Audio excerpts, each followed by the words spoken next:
What's up everyone, how are you all? Today we are back with another blazing Naruto story.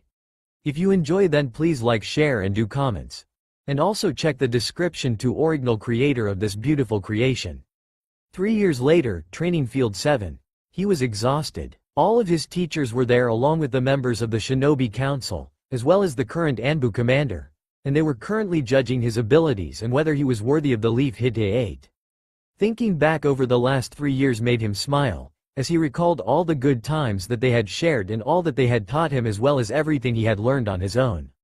The first year had been brutal, as they had pushed him to the extreme, just in getting his body conditioned as well as getting his chakra controlled to where it needed to be. Flashback begins. Guy Sensei was in a league of his own when it came to conditioning his body, especially when it came to learning taijutsu.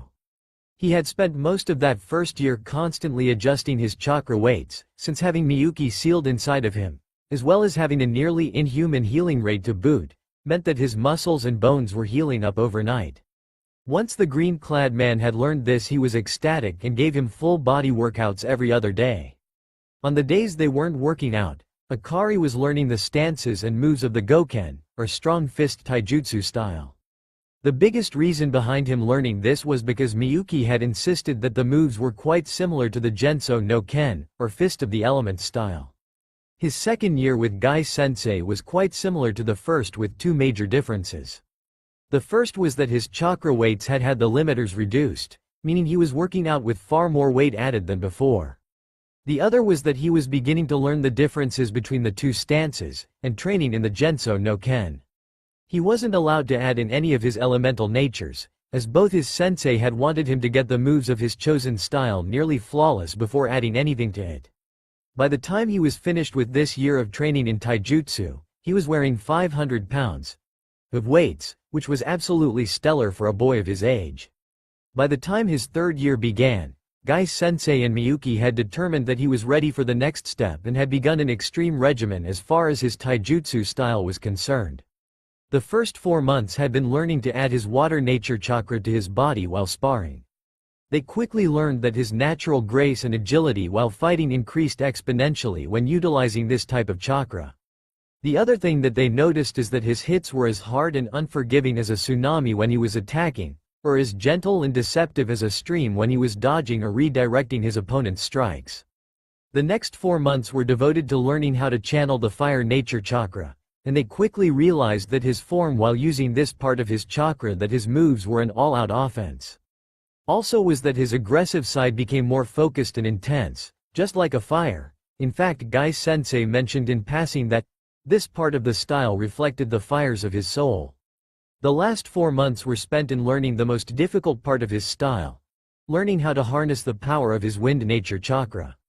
They spent almost the entire first 2 months figuring out how to channel it, and once they did they rapidly figured out that he was going to be absolutely lethal once he had managed to mix his chakra natures in this taijutsu style. When he was channeling wind chakra through his body, his speed increased quite a bit, and depending on how he held his hands he could hit with the blunt force of a hurricane, or the gentle yet sharp force of a scalpel. Then there was Yugo Sensei who trained him in Kenjutsu. They spent the first day alone trying to find him the right weapon or weapons, and finally decided on a pair of chakra conducting kodachi. The first year was spent entirely on learning how to go through the katas of his stance, Kitsunteru no Odori or the dance of the foxtails. Fortunately for Akari, the purple-haired kunoichi had a photographic memory, which was quite useful in learning the katas, stances and attacks of this sword style, seeing as how she had to enter his mindscape to learn it directly from Miyuki. They then spent that first year learning the basics of his style, going over them over and over again, to ensure that he had them committed to his muscle memory. From there they moved on to sparring with weighted wooden rods, which was quite enjoyable for the both of them. By the time the first year had passed, she had judged him ready to move on to the next step. The second year was all about ensuring that he was ready to start wielding his blades, and thus they moved on to weighted metal rods that were twice the weight of the wooden ones. After 6 months of this they had started teaching him the proper way to care for his blades as they started to incorporate them more and more into his training and even into sparring. The third year was spent exclusively in training him how to channel his chakra into the blades. They followed a similar training schedule as Guy Sensei did, starting with water, then moving on to fire and ending with wind. By the time they were done with this third year of training, Yugo-sensei had taught him everything she knew, and told him that he needed to continue to train and get experience, and to keep expanding on the training that he was already doing. His Oji-san got in on the training as well. In that first year was teaching him manners, the clan laws of Konoha, as well as teaching him how to write more neatly as a precursor to teaching him the art of fuinjutsu. The old man was quite apt in his manner of teaching, and by the time he was finished with the first year of training with the Hokage, he was well on his way to becoming a fuinjutsu adept. The second year continued on much like the first, only they added the other laws of Konoha, as well as getting into politics and diplomacy. It was at this point in time that they brought Hyuga Hiyashi and Nara Shikaku in on the secret, and they began to share their experience with the young boy as well. It was at the end of this second year of training that Akari was attested in his fuinjutsu skills, and was rated somewhere above the level of an adept in his ability to understand, create and even modify seals. The third year was much tougher as they only added more material on top of what he was already being trained in. Against his better judgment, the Hokage had him involved in the Uchiha incident. The way he had thought of to resolve it was nothing short of remarkable, as he had managed to get rid of the problem and was able to keep one of his sensei from having to become a nuke nin. The way he had come up with was that since one of the clans was about rise up in an attempt to overthrow the Hokage, that they apply one of the older laws that was still applicable in this situation. Since they had an inside person to give them the details, they had the Anbu go in and crash one of the clan meetings. Once inside they were able to incapacitate all those who were guilty, and brought them to Moreno Ibiki and Yamanaka Inoichi to interrogate and prove their guilt without a shadow of a doubt. Once they had separated the innocent from the truly guilty, they then held their trials and executions in public. Other than that whole mess, the third year moved along much like the previous two, with him becoming more like the clan head he would need to be. This was the year where they added the history of the clans as well as the history of Konoha on top of refining his abilities in fuinjutsu. When they tested him at the end of the year, they were amazed to see his abilities were somewhere around the level of a master. The seals and the way they just seemed to flow from his brush were almost on par with his abilities in genjutsu, just simply beyond belief. What they didn't know, however, was that the reason why his abilities in fuinjutsu were growing so remarkably was due to his use of the Kage Bunshin no Jutsu, or the shadow clone technique. Every night before he went to sleep he created as many clones as possible just to work on his chakra control and fuinjutsu abilities. The first year he had been making 150 clones each night, putting 50 of them to work on various methods of chakra control, another 50 on practicing the strokes he would need to be able to actually write the seals, and the final 50 would read up on various seals and sealing methods. In the hours before he would wake up he would have them dispel in groups of 25 in 10-minute intervals so that he didn't end up getting hurt as he filed away what they had accomplished and learned from their experience. The second year he had bumped it up to 300 clones, and divided them into 4 sections. A fourth of them would be reading up on the creation and usage of sealed tags of all kinds. Another quarter of them would be taking the time to learn how to create and modify jutsu, with another fourth experimenting with different types of seal tags, and the final quarter working hard on chakra control as well as his abilities with his dojutsu. The third year he had doubled the number of clones yet again, only this time he divided the workload differently. He sent 100 clones to work on his chakra control, another 100 to read up on the next level of seal creation and modification. The third group of 100 clones he had experimenting with the Hyouten bloodline. The fourth group was doing the same with his Shikuten bloodline, and the fifth group was busy learning how to master the jutsu he already knew. The sixth and final group was divided into 2 parts. 50 clones that were practicing the fuinjutsu that he already knew, and the remaining 50 were working on refining his control of his abilities with his dojutsu. It was only because of his massive chakra reserves that he was able to utilize this unique way of training. The training he was able to conduct in this manner gave him many years' worth of training in a very short amount of time. The last 2 trainers he had worked together with him, and the areas that they worked on with him were the arts of ninjutsu, genjutsu, and the use of his dojutsu. It went without saying that Itachi-sensei and Kakashi-sensei were the 2 most suited for these 3 areas of training, and they consistently overlapped in their training in these arts. The first year they mostly worked on the basics, with Itachi helping him to train his dojutsu so that he wasn't using so much chakra in activating it. They drilled over and over again in his usage of the CG no Namida, so that when he chose to activate it, it only took a fraction of a second to activate and use, and he used a very meager portion of his chakra to do so. Meanwhile, Kakashi-sensei was training him in the use of hand seals, and often had Akari doing speed drills with them so that he could maximize the number of jutsu he could use in any given situation, as well as ensuring that he was confident enough with them to be able to focus on the amount of chakra he was molding instead of having to be concerned over whether he was able to make the hand seals correctly. The second year was much the same, only Itachi had decided to focus solely on genjutsu and dojutsu training. This year was spent learning about the different types and ranks of genjutsu as well as casting them on him to ensure that he understood how they worked. The only downside to this method of teaching was the fact that there was apparently a defense mechanism built into his dojutsu that detected when a genjutsu had been cast on him and automatically allowed him to either spike or cycle his chakra to dispel it.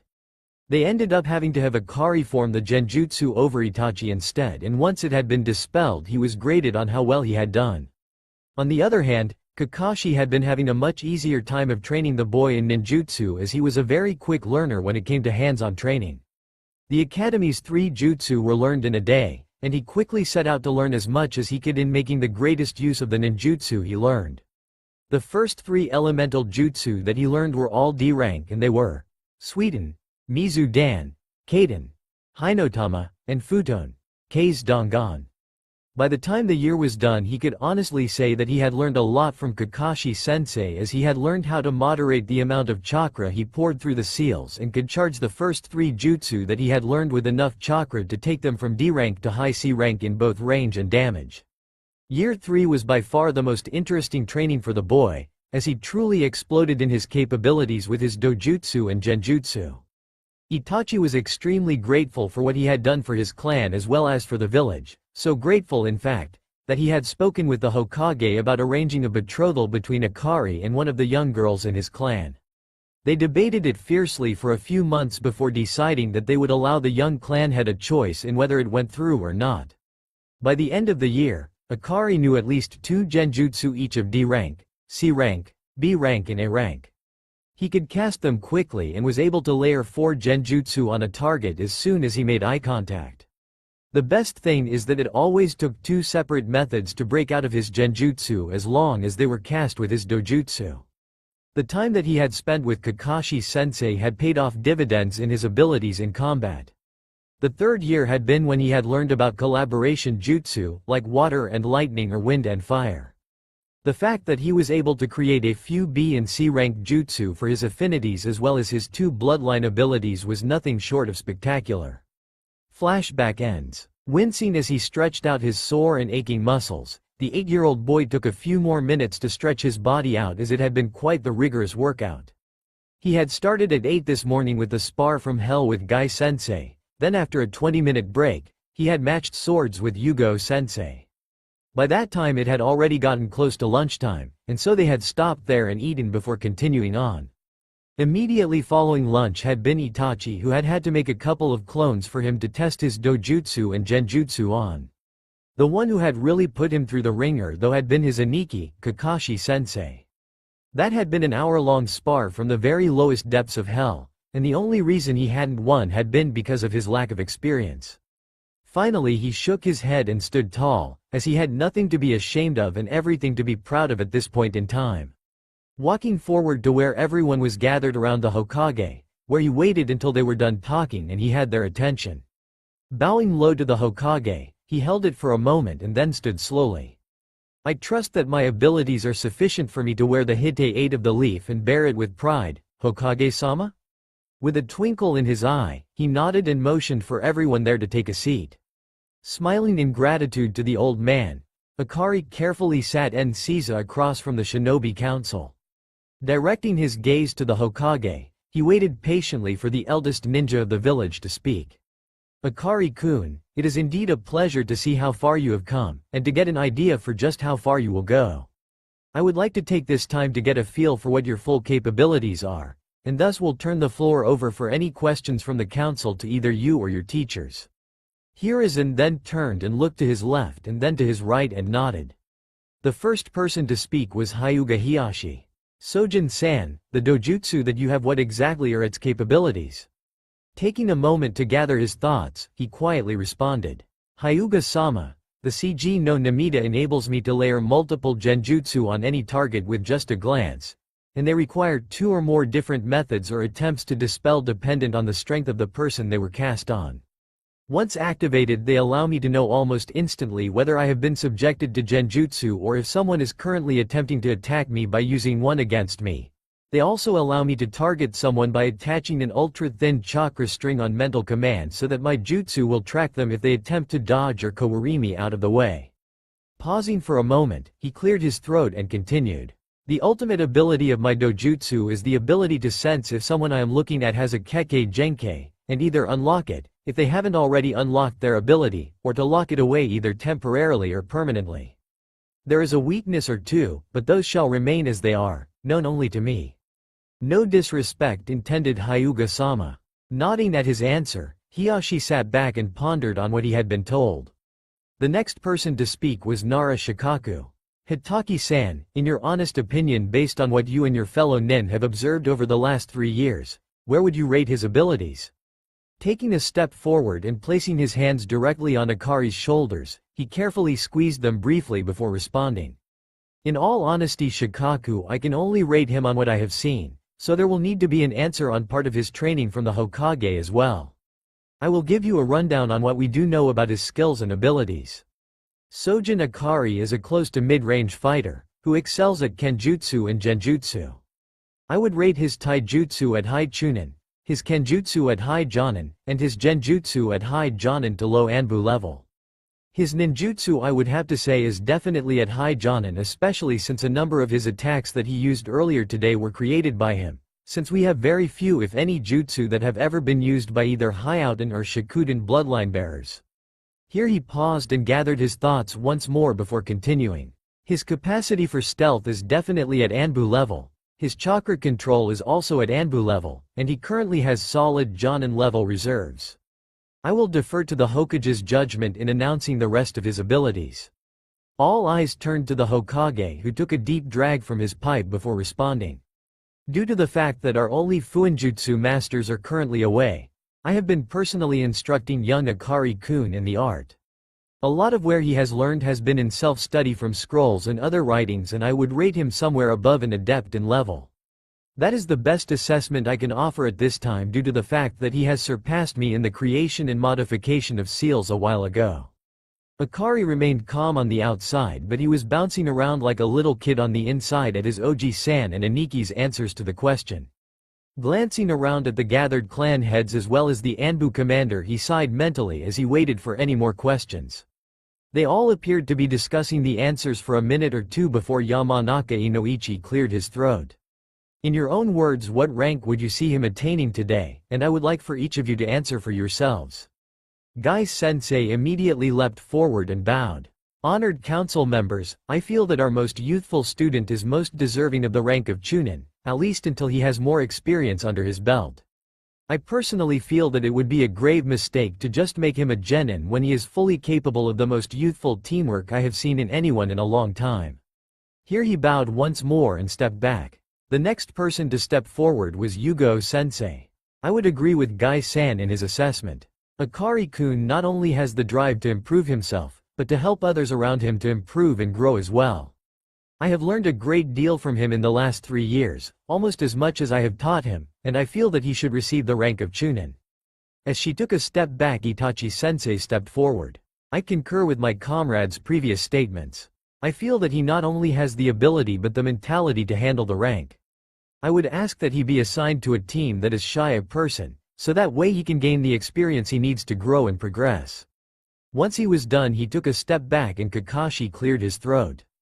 I would make the same recommendation, but with the option to be picked up by the Anbu once he has been blooded. Here he paused as he felt Akari's gulp through his hands and he squeezed his shoulders gently once more before continuing. His character is without reproach, especially considering how ill-treated he was before we took over raising and training him 3 years ago. He is loyal, hardworking, and has a do-or-die mentality that will see to having both the mission accomplished as well as his entire team returning with him one way or another. Kakashi stopped there and stepped back amongst his other comrades. The Anbu commander tilted his head in acknowledgement and acceptance of his statement, and then looked to the Hokage and nodded in response. Tilting his head forward for a moment, Sarutobi Hiruzen hid the tears of pride as he blinked them away. The fact that Akari had come so far in such a short amount of time meant a lot to him. Looking back up at Akari, he cleared his throat before speaking. Having heard the assessment today, I must say that I am very proud of you, Akari-kun. You have persevered when many others would have given up. You have struggled and fought your way through a training regimen that many your age or even a little older than you would consider insane. And you not only passed your final exam, you have completely obliterated any and all expectations that there could have been for you. Now if there are no objections, he paused here for a moment, and looked at each face there only to see approval. It is my pleasure to congratulate you and say that you have earned this. Rise and accept your Hite 8 invest, Chunin Sojin. Blinking back tears of gratitude, he bowed low to the ground before rising to his feet and shakily moving forward to pick up the items that the Hokage had set in front of him. Throwing the vest on, and then wrapping the headband around his right bicep and tying it off, he returned to where he had been sitting and stood there, turning to face the council once more. Smiling broadly at the young boy before him, Sarutobi stood and looked around at everyone there before speaking up once more. It has been more years than I can remember since we have seen the establishment of a new clan. I have received a request from Uchiha Itachi, the current head of the Uchiha clan, for the creation of the Sojin clan, with himself as a sponsor.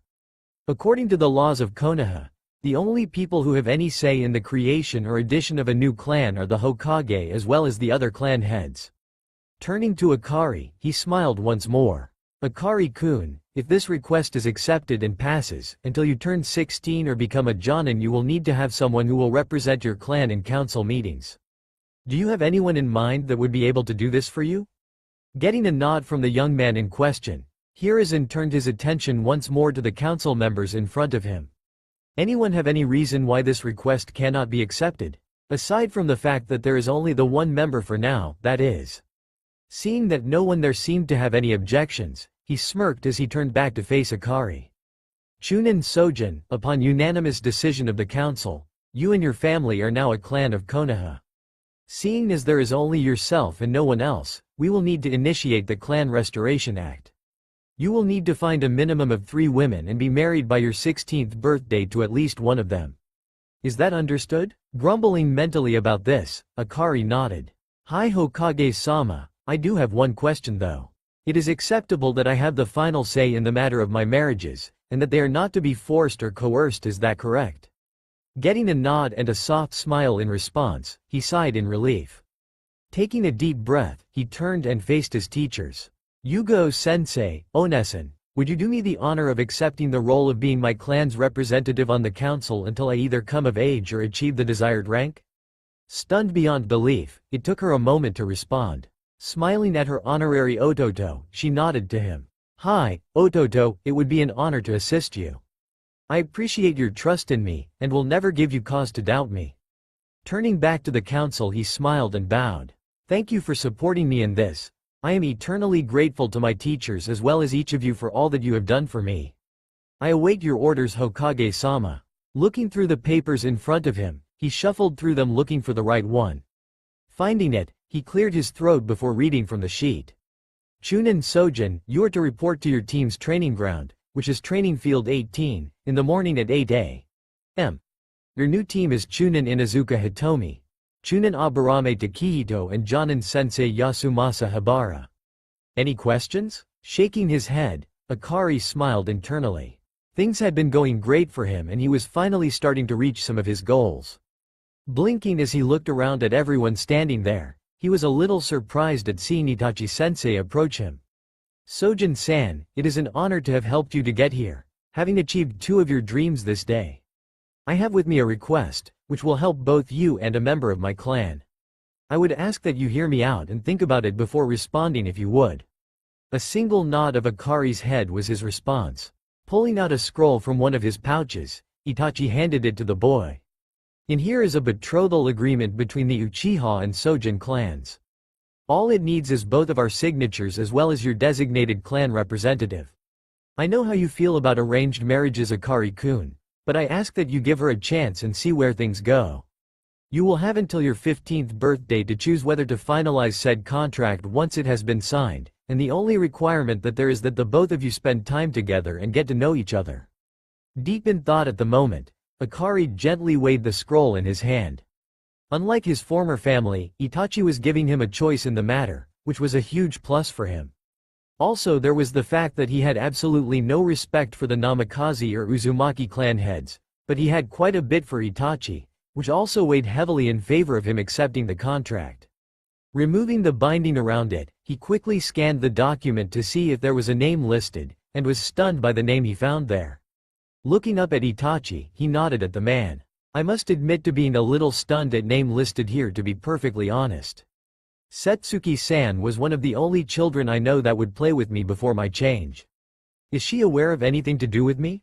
Shaking his head at the youth's question, Itachi mentally sighed with relief as it seemed that he was leaning towards accepting the contract, which would be largely beneficial to her since her only remaining relative was an older brother who had been an eager participant in the attempted coup, and had been executed with the rest of the traitors. This would give her a fresh start, and would bring her out of the depression she had been in ever since. By the same token, with the dowry that he and his mother had decided to put into the contract, which was a considerable sum along with a rather large house and property to help the young clan out, there was very little reason he could think of to deny the contract. Deep in thought himself, Akari had pretty much noted many of the same things that Itachi just had, and sighed aloud. Turning to Yugo as he re-rolled the scroll, he bowed his head and spoke. Onesan, I'm inclined to agree, but I bow to your wisdom in the matter. Having given it some thought and glancing over the terms, they are being quite generous in helping our new clan in our humble beginnings. He then stood and smiled at her for a moment before becoming serious once more. However, here he looked to Itachi and the Hokage with determination in his eyes. I must insist that if we agree to the betrothal that she is informed of who I used to be, what I contain, and who my former family is. I also beg of you to consider her desires in this, and if she doesn't want to go through with this for good reason, that we let the matter end there. Is this acceptable? Taking a moment to look at Akari, he nodded and smiled softly. I don't think she'll have any problems with it. That and the house and property sit on land that is on the edge of the Uchiha and Hyuga clan lands, so you will have more than enough room to grow. Tilting his head in thought for a moment, Akari smiled. Perhaps we could discuss this over dinner tonight? Itachi looked to Yugo, who simply shrugged and nodded. Turning his gaze back to Akari, he nodded as well. That would be acceptable, Akari-kun. Shall we say 6:30 this evening? Returning Itachi's gaze for the moment, Akari smiled and nodded. Arigato, and that is indeed an acceptable time. He then bowed to everyone present, turned to the Hokage and looked at him with a questioning gaze. Receiving a nod from the older man, he turned and approached Yugo and walked away talking with her, leaving the council to chuckle at his departure. Walking up to the two men standing together, Hiyashi chuckled slightly as he nodded at the young boy who had just left. Hiruzen, Itachi, something tells me that youth is going to go places, yes? Nodding his head in agreement, the Hokage simply laughed as he watched the departing group of ninja. Itachi, something tells me that it might be a wise idea for me to be available later on this evening, because I am almost positive that your two clans will become quite close in the coming years. I agree, Hokage-sama, I totally agree. 2 years later, turning in for the night, Akari sighed in relief. The past 2 years had been most beneficial for him in multiple ways. The first was that his first meeting with his former family had possibly been pushed back another 3 years. The main reason for that being that they had improved the academy's curriculum due to quite a few injuries and deaths that could have been prevented had the genin actually received more in-depth training than just the basic techniques that were covered, as well as ensuring that the trainees were physically fit. That had increased the graduation age from 12 to 13, and then there was the mandatory time as a genin before being able to go to the chunin exams that the council had established, which meant that there was a 2-year time requirement to be able to go from genin to chunin.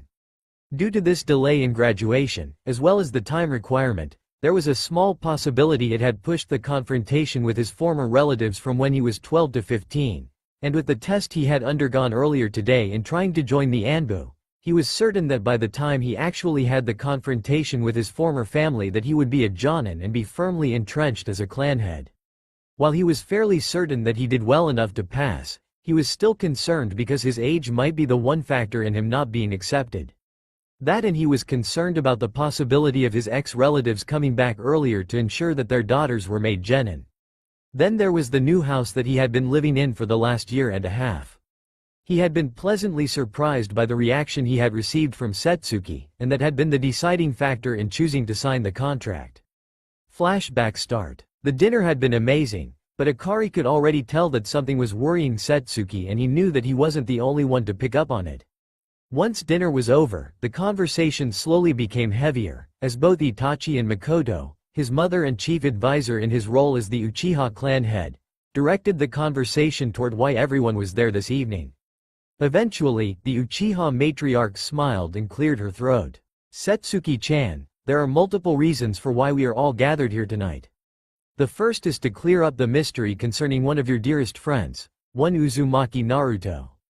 I promised you when you were much younger that I would help you to find him or find out what happened to him, and I am happy to tell you that he is alive and well, even if he has changed more than you might have expected. Sitting up straight with a small smile on her face, the first one that anyone had seen on the 7-year-old's face in quite some time, she looked expectantly at her Oba-san. I had hoped so. Oba-san, where has he been all this time? What happened to him? When will I see him again, or has he forgotten all about me? Right as she stood to run to her room, her hands over her face, she was wrapped up in a hug from behind her. Then she heard a familiar voice in her ear. Suki-chan, I never forgot you, I promise you that. I had to get strong though because I found out some rather disturbing things about my family, and because of certain things that you will be made aware of tonight, I had to train in secret for the last 3 years. I know that I owe you an explanation at the very least, and I promise you that I will give it to you. Believe it. Hearing those two very familiar words, she spun around and looked the person who was holding her, and since his eyes were closed she peered closely at his face, tracing the faint lines of the whiskers on his cheeks with her eyes. Wrapping her arms tightly around him, she buried her face in his neck while crying softly. He had maneuvered her carefully, and sitting back in her chair, Akari had placed her in his lap and rocked her as he comforted her. Before they left that night, he had told everyone there everything, and had even Sasuke and Makoto stunned by the level of betrayal that had happened to him. None of them batted an eye when he told them that he was the container of the Kyuubi no Kitsune. Although all 3 women present crowed about how the most powerful demon lord was a female.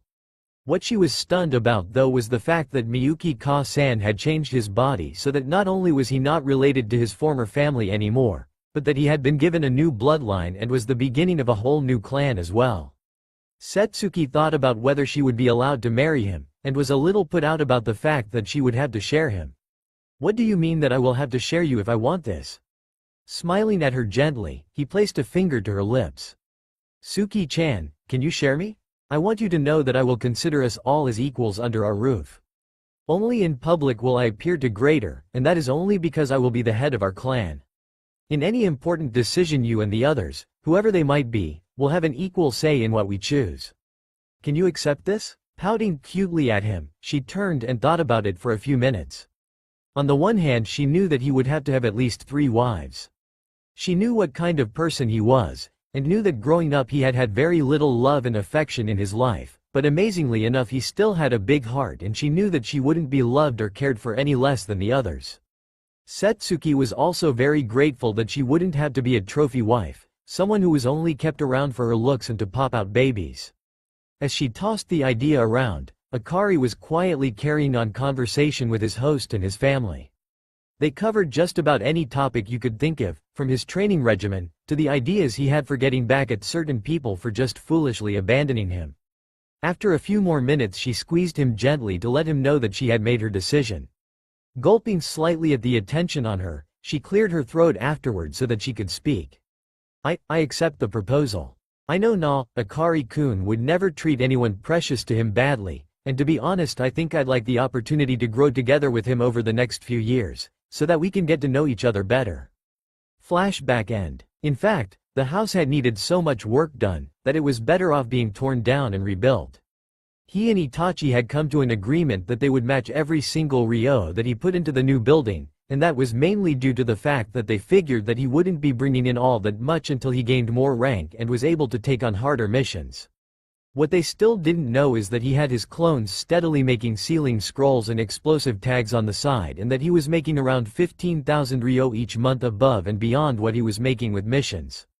It was part of the reason why they had managed to have a new house built so quickly, and with all the extra cash he had coming in, he had personally commissioned a few extras, like the mixed bathing onsen, the training dojo, and a flower garden with a pond.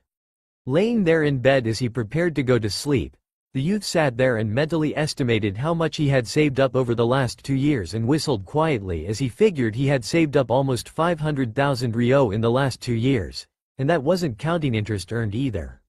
Smiling to himself as he fell asleep, he knew well that his future family wouldn't suffer the way he had growing up. The next day, Akari had awakened much refreshed this morning, showered and gotten dressed in his standard clothes. Black Anbu pants with pockets running down the legs, a sleeveless mesh undershirt with a dark green long-sleeve shirt over it with his black chunin vest over the top. He tied his hite 8 around his left bicep and laced up his black steel-toed boots. Walking downstairs, he greeted the elderly housekeeper that he had hired on as soon as the house was complete. "Ohio Mika-san, how are you this morning?" She turned as she finished with breakfast and smiled at the young man. "Ohio Akari-kun. I am just fine, and how did you sleep last night?" Grinning widely, Akari chuckled. "I slept quite well, thanks. Training does wonders for ensuring that one sleeps well at night. Is there anything we are in need of that I can get for you while I am out and about today?" Shaking her head, she slid a plate with eggs and toast in front of the young man. "No, we are good for now. You do remember that you have a meeting in half an hour at the Hokage's office, yes?" Nodding absent-mindedly, he grinned as he felt that he had indeed passed the test he needed to in order to join the ranks of the Anbu. It was then that he thought of a way to celebrate his passing the test. "Mika-san, if it's not too much of a hassle, can I ask you for a favor today?" Getting a nod from her, he grinned as he finished the last of his food and swallowed. "I was wondering if I could persuade you to pick up something extra special for dinner tonight, enough for 8 people. Nodding as she took the plate from his place at the head of the table, she paused for a moment. "Something fancy, Akari-kun?" Shaking his head for her to see, he stood and prepared to walk out the door. "Nothing too fancy. I would like to sit down and have a family dinner with all those whom I consider my family who will be available tonight. And by the way, that includes you as well, Mika-san." With a quick hug and a wink, he quickly ran out the door, hearing her chuckles as he did so. The Hokage's office. Arriving about 5 minutes later, the young man knocked on the doors to Oji-san's office and opened them once he had heard someone tell him to enter. Walking inside, he kept his eyes focused on the Hokage, all the while taking everyone that was around him, whether they could be seen or only sensed. Bowing to the Hokage, he stood once more, his face set in serious tones. "Chunin Sojin reporting as ordered, Hokage-sama." Standing from behind his desk, he went through a couple of hand seals and activated the improved privacy seals in his office. Once he was done with that, he turned to all the others who were in his office and motioned for them to drop their masks.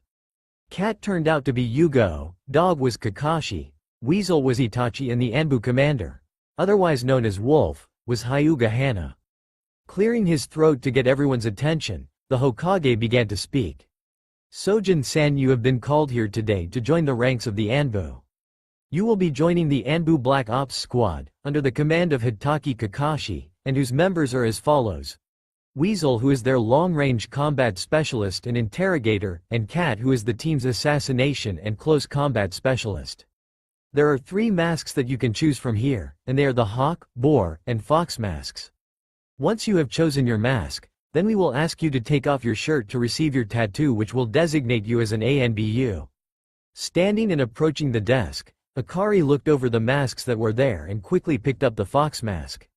Taking it in hand and stepping back, he looked to his Aniki and handed him his Chunin vest and mask with a nod, and then stripped off his Hite 8 and his long-sleeved shirt. Sitting en Seiza in front of the Hokage, he looked up at the old man with a smile on his face. "I'm ready, Hokage-sama." Smiling down at the young man, he then turned to Yugo and Hana, who were the tattoo specialists in the Anbu, and motioned them forward. Yugo looked down at her Ototo and smiled widely. You have come a long way, Ototo. As a special gift for today, Hana-san and I will give you one more tattoo, free of charge, wherever you would like and whatever you would like. Thinking about it for a moment, he was struck with inspiration. While Hana was busy tattooing the Anbu mark on his left shoulder, he smiled up at his Onesan. A fox head sitting directly over 9 foxtails arranged in a circle, directly over my heart. She changed my life for the better and this will be my clan's new symbol, minus the fox head of course. Nodding her head, Yugo waited until Hana was finished and then asked Akari to stand so that they could do the requested tattoo. Once it was done he looked down at it and smiled. That one is for you, Ka-san. Thank you Akari-kun, I appreciate the touch. There is something we will need to talk about though, in regards to your clan and the first betrothal you have arranged as well as any other wives you marry. Okay then, how about before dinner this evening so that we can discuss any possible courses of action with all who might be involved. Once he had gotten the feeling that she agreed with his timing, he looked up at everyone there and grinned. Well, this is another step towards my goal, Haoji-san? Gently smiling at the young man, Hiruzen nodded. Indeed it is Akari-kun. Now then I have a mission briefing for all of you in the morning, so be here at 8 and don't be late. Dismissed. Getting the attention of the 3 Anbu he needed to invite, he motioned for them to follow him. Once they had left the Hokage Tower, he led the way to one of the parks nearby. Once there he threw down a disposable privacy seal that he had created and then handed each of them an invite. The invite is to a family dinner at my home tonight. I know that we can't discuss certain aspects of our lives, not even with our closest of loved ones, but I kinda had a feeling that I would pass the test and figured that it would be a good reason to celebrate tonight, as a family, because some of you are family already to me, and a few of you will become family to me in time. Looking around at all 3 of them, Akari smiled as he saw them all nod. Well then let's get me kitted out with the Anbu gear I'm going to need, nay? Everyone simply smiled at the young man and then shunshined away. Next day, having awoken early the next morning, the young heir had conducted his morning business and gotten dressed in his new attire. A new sleeveless emerald green shirt that was covered by a dark blue Jonin-style Anbu vest, dark blue Anbu pants and the steel-toed boots, and his Hite-8 was the final touch as he finished getting dressed. On the way out the door, he let Mika-san know that he was going to be gone on a mission and didn't know how long he was going to be gone for. Disappearing in a swirl of ice shards, he reappeared in the Hokage's office with his mask on and ready to go. Seeing as he was the first one there, and that not even the Hokage was there yet, he covered himself in a genjutsu and hid his chakra levels and then waited for everyone else to get there. 5 minutes later everyone else was there and he pulled down the genjutsu and stood next to Weasel. Glancing up to see that they were all there, the Hokage sighed mentally. I have 2 missions so I am going to need the 4 of you to split up. The first mission is to assess the efforts and capabilities of the rebels in Mist. From there if your assessment is favorable, the 2 that go are to remain and assist them. Do not get captured by their enemies as they are on a witch hunt against bloodline users. One of the 2 who will be going on this mission is Fox, as he will be needed if the assessment indeed turns out favorable, and the reason for that is because their Yondaime Mizukage is the Jinchuriki of the Sanbi. Stopping here for a moment, he could feel the tension and realized that there wasn't anything he could do about it now but pray that everything turned out well. The other mission is to remain off the books for now, because it involves subterfuge of the highest level due to the nature of the people you will be in contact with. I need 2 of you to deliver a scroll to the Sennin Jiraiya, and let him know that training mission or not, if he doesn't get back on the ball with his spy network I will have him marked as a Nukenin and put a kill on sight order out for him in the bingo books. If he argues with you or tries to blow you off, let him know that twice now in the last 6 months I have had to find out about some rather important events that could have had major ramifications from his spy network, and even then it was almost too late for us to do anything about it. Not to mention that they have told me that he has not been in contact with them for over a year. Giving himself a moment or 2 to calm down, he sighed and rubbed his temples with his fingers. My apologies, I do not mean to take these things out on you, but lately I find myself wondering what the hell I was thinking allowing those idiots to carry out their foolish plan. I want you to make your plans and depart no later than noon. Looking around for a moment, he located the 2 scrolls he was searching for and tossed them to Dog. The blue-edged scroll contains your contact location and passwords to meet up with your contact in the port city of Atazu no Odori. The green-edged scroll is the one that I need delivered to Jiraiya. Once you have taken care of that, then and only then will the two of you link up with the others who will be in Mizu no Kuni. Understood? 4 replies of, "Hi, Hokage-sama," were his answer and he nodded. Good, then all I have to say is good luck and return safely. His only response was 4 nods and then they vanished in various methods of shunshin. Once they were safely out of sight and hearing, he sagged back in his seat and tilted his head back. May Kami watch over and protect you all. Once they had reappeared at the Anbu training ground, Kakashi removed his mask and turned towards the others. After gazing at both Itachi and Yugo for a moment, he sighed and looked to Akari. I know that you have been in life and death situations before, Ototo. I want you to promise me something though. I need you to promise me that you will follow Itachi's instructions. You are important to me, and I am unsure of how long it will take us to locate our target and link back up with you. Taken aback for a moment, Akari nodded and sighed. You have my word that I will do my best to follow Itachi's instructions. Eyes smiling at his younger brother, Kakashi sighed mentally, relieved at how easily that had gone over. Clipping his mask back into place, he straightened his shoulders and turned to Yugo.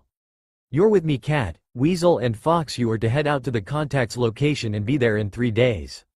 Good luck and be cautious. He then disappeared in a swirl of leaves along with Cat, leaving the other two to their own devices. Fox turned to Weasel and frowned even though he knew the other man couldn't see it. I need to stop by and see Suki-chan before we leave, just to let her know I'm going to be gone for a while. Nodding at the young man, he smirked at Akari, grateful for the mask that he wore so that he wouldn't be able to see it. Disappearing in 2 swirls of fire, the Anbu training grounds were soon left empty. 3 days later, once they had arrived near the outskirts of Itazu no Odori, they slowed down and after ensuring that there was no one around them, removed their masks and used a henge to conceal their looks. Looking around as they walked around the town, they stopped by a dango stand to grab some food and continued on. About a half hour later they found the inn that they were supposed to meet their contact at and headed inside. Once they had arranged for a room for the night, they then took a seat at table where they could observe everything and everyone going by. After ordering a bottle of sake and some food, they sat there quietly conversing for a little over an hour before someone came in that caught Akari's eye. Motioning to Itachi where only he could see, he communicated using Anbu hand signals that their contact had just shown up. Getting a nod in return, he stood and approached the table that she was sitting at with one other person, figuring that since he was the more unassuming of the two that he would be greeted with slightly less hostility than Itachi would have. Sitting down at the table he smiled lightly at the woman across from him. The waters are cold this time of year. Catching the slight widening of her eyes, he watched as she nodded and spoke quietly. Yes, they are indeed. I just hope that the fires will keep us warm. Have we kept you waiting long? Shaking his head, he signaled Itachi to join them. No, as we just got into town today. My companion and I have some questions for you before we leave with you. He then turned to Itachi once she nodded and motioned for him to take over the conversation. Taking a moment to gather his thoughts, Itachi nodded to his younger comrade before turning to their host. I'm thinking that we should discuss this in a more private location. We have a room upstairs and I think it might be best if you and your companion joined us so that we aren't overheard. Smirking, the woman turned to her companion and looked at him in a questioning manner. He returned her gaze with certainty and nodded back at her. She then stood and motioned for them to lead the way, which Akari did, followed closely by the 2 strangers and Itachi as the rearguard. Upon reaching their room, Akari slapped a seal on the door and channeled a little chakra into it. Then slipped in some hand seals after biting his thumb, and slammed his hand into the floor. Kachiyose no Jutsu, 2 3-tailed kitsune, one that was an icy blue in color and the other the blazing reddish-orange of a fire, popped out of a small cloud of smoke and looked to their summoner. What do you require of us, Akari-sama? Hiding his grimace, he spoke quietly to them, yet still loud enough to be heard by everyone there in the room. Greetings to both of you, Shimo, Takibi. I need the 2 of you to make certain that we are not overheard by anyone. Do not attack and employ your stealth skills to observe and report any chakra usage outside of this room within 500 meters. Both nodding at their summoner, they popped out of the room as Akari looked up at his partner. We should be secure now, so we can begin anytime you wish to. This got Itachi's attention and he turned towards the pair who were just sitting there, somewhat stunned by the ability of the young man. The first thing that we would like to know is your names.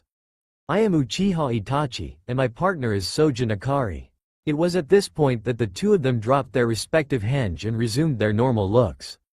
The woman nodded and pointed to her companion first. This is Ao, and my name is Terumi Mei. I must admit to being impressed as I wasn't expecting someone so young.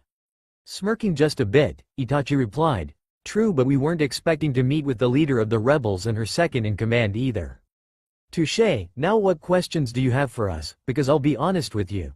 The reality of things is that we are in dire straits and we will need the aid of a Jinchuriki if we are to end Yagura's reign of terror and bloodshed. Motioning to his younger partner, Itachi let Akari take the floor. That would be why I am here. What can you tell us as far as the numbers you are up against and what condition your own troops are in? Mei turned to Ao and nodded. Sighing a little, Ao shook his head a bit. We are outnumbered 3-1 at this point in time. Our troops are in good shape for now, but morale is slowly starting to waver as we have been slowly losing ground. Most of the civilians want Yagura gone, but with so many shinobi against us, the most they are willing to do is secretly provide us with food and medicine. In all honesty, if we can't win at least one major victory and soon, things will come crashing down around our ears and the rebellion will fail. The worst part is that if Yagura wins, it will not bode well for countries like Hai no Kuni and Kaminari no Kuni who have well-known bloodlines. Sitting back in their chairs, the two Konoha nin took their time sorting through the information they had just received. Itachi turned to Akari and raised an eyebrow at him, to which he responded by shrugging. Turning back to the Kiri nin, he slowly nodded his head. If we assist you and you win, have you given any thought to who will become the new Mizukage? Also, what are you offering for our services as we are here in an off-the-books mission because of the chance of capture? The two mist ninja looked at each other and nodded, and then Mei looked at both of them. Once we win, I will more than likely become the Godem Mizukage. As far as what you would receive in return for your services, I am afraid that we won't be able to afford to give you much in return. I am inclined to offer an alliance with Konoha with very favorable terms, but other than that I can't really offer much else. Sharing a quick glance, the two younger ninja nodded. That is acceptable. Perhaps we could receive a favor redeemable at a later date instead of direct payment, but nothing too unreasonable, of course. That is indeed acceptable. I am guessing that Akari-san here is the Jinchuriki of the Kyuubi no Kitsune? Simply smirking at her, Akari bowed slightly. Indeed, I am Mei-san. I compliment you on your deductive reasoning. Smiling brightly at the young man, she nodded her head once. If that is all for your questions, I suggest we all get ready for tomorrow, as that is when our ship returns for us. We leave at daybreak. Before they got up to go, Akari flared his chakra twice and then there were two puffs of smoke that appeared in front of him. Glancing down at his two summons, he spoke quietly. Anything to report? Nothing, Akari-sama. There were a few flares of chakra, but they were much further out and were separate instances. Plus they were all in the direction of Konoha. Very well done, you two. Now I have one more task for you and it will last until we meet back up at daybreak tomorrow. Takibi, your job is to keep a watch for Mei-san and Ao-san. Shimo, the same applies for you with Itachi and me. Stay out of sight at all times, and if anyone tries anything suspicious, wake us and we'll figure out what kind of action is needed from there. Any questions? Getting two head shakes as his answer, he smiled and turned towards Mei and Ao. Just a small precaution enabling us to get a restful night's sleep. Takibi is a fire-oriented kitsune, just so you know if anything comes up. Thanking the young man, Mei and Ao got up and left for their own room. As soon as they had left, both of the summons left as well, leaving the two alone in their room. Lying back on his bed for a moment, Akari sighed. Turning his head to Itachi, he frowned. Do you think that we gave too much away at the moment? Itachi lay back on his own bed for a bit and thought about it. No, I don't feel like they are going to take advantage of us or anything like that. So I think that we did just fine with the level of information that we gained as well as gave away. Before we go to sleep tonight, we need to make sure we send a report to Kakashi. I will write it up if you will take care of summoning a fox to send it. Agreed. I am just a tad bit nervous though. I fought bandits and Nukanen before, but in an actual battle or part of a civil war?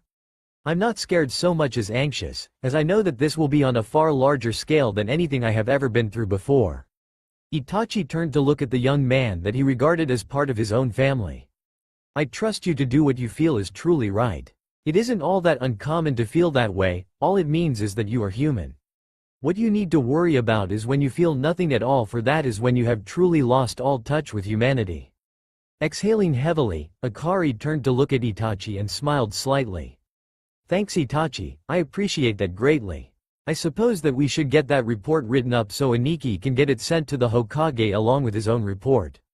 Closing his eyes for a moment, Akari thought back to the conversation he had had with his family the night before he had left. It had been extremely nerve-wracking as he wasn't too certain how well the topic would go over. It had involved what he and Miyuki-chan had discussed earlier that day. Flashback start. He had just gotten home and was putting the finishing touches on a few notes for a jutsu he was trying to finish, when he sighed and stretched out for a minute. Taking a gander at the clock, he saw that he had about an hour before anyone would start to show up, and he remembered what his Ka-san had asked of him. Wrapping up what he had been working on, he put the scroll into a seal that was tattooed on his wrist and sat on his bed. Relaxing, Akari quickly entered his mindscape and found Miyuki lying out in the sun in her kitsune form. Approaching her, he lay down with his head on her flank, just soaking in the closeness he felt. After a few minutes of this, he gently shook her awake and lay still while she woke up and shifted to her human form. In short order he was lying there with his head in her lap, and she had her hands running through his hair. Smiling up at her, he gently cleared his throat. What was that you wanted to talk with me about earlier, Ka-san? Returning his smile, she sighed softly as she looked off into the distance. I know how alone you have been most of your life, and I know that you desire a large and loving family. What would you say if I told you that there is a way for you to ensure not only your bloodline, but to ensure that your wives would live as long as you will, and also enjoy the slower aging effects that you will? As he considered the option, his eyes became rather unfocused, and thus he didn't notice as Miyuki laid a motherly kiss on his forehead. He was lost in thought about it for a few minutes and finally shook his head and refocused his eyes on her. What exactly does this entail? I'm sure that whatever the actual process is, it won't be painless. Shaking her head sadly, she frowned a bit. No, unfortunately. It is a rather simple process, and it involves you channeling my chakra into your partner after biting them. It won't leave a mark, but it requires physical contact for at least 8 hours after you channel enough of my chakra into them so that I can work through the required changes to their blood and body. I won't be changing as much, so they will still be related to their parents and not to you, but I would need to do it soon, at least in the case of Setsuki. Grown concerned, Akari looked up at her with a slight frown. I only have 2 questions, Ka-san. First is, when you say physical contact, what exactly do you mean? Second, just why would you need to do this sooner for Setsuki than you would need to for someone else? Miyuki chuckled at his questions. Your first question is rather easy to answer. All you would need to do is sleep next to each other, preferably holding each other close. The second one is a touch more complicated, as the reason for needing to do it sooner is because on the off chance that Setsuki actually activates her Sharingan, it would take far more of my chakra than would be safe for her to have in her system, and it would more than likely kill her.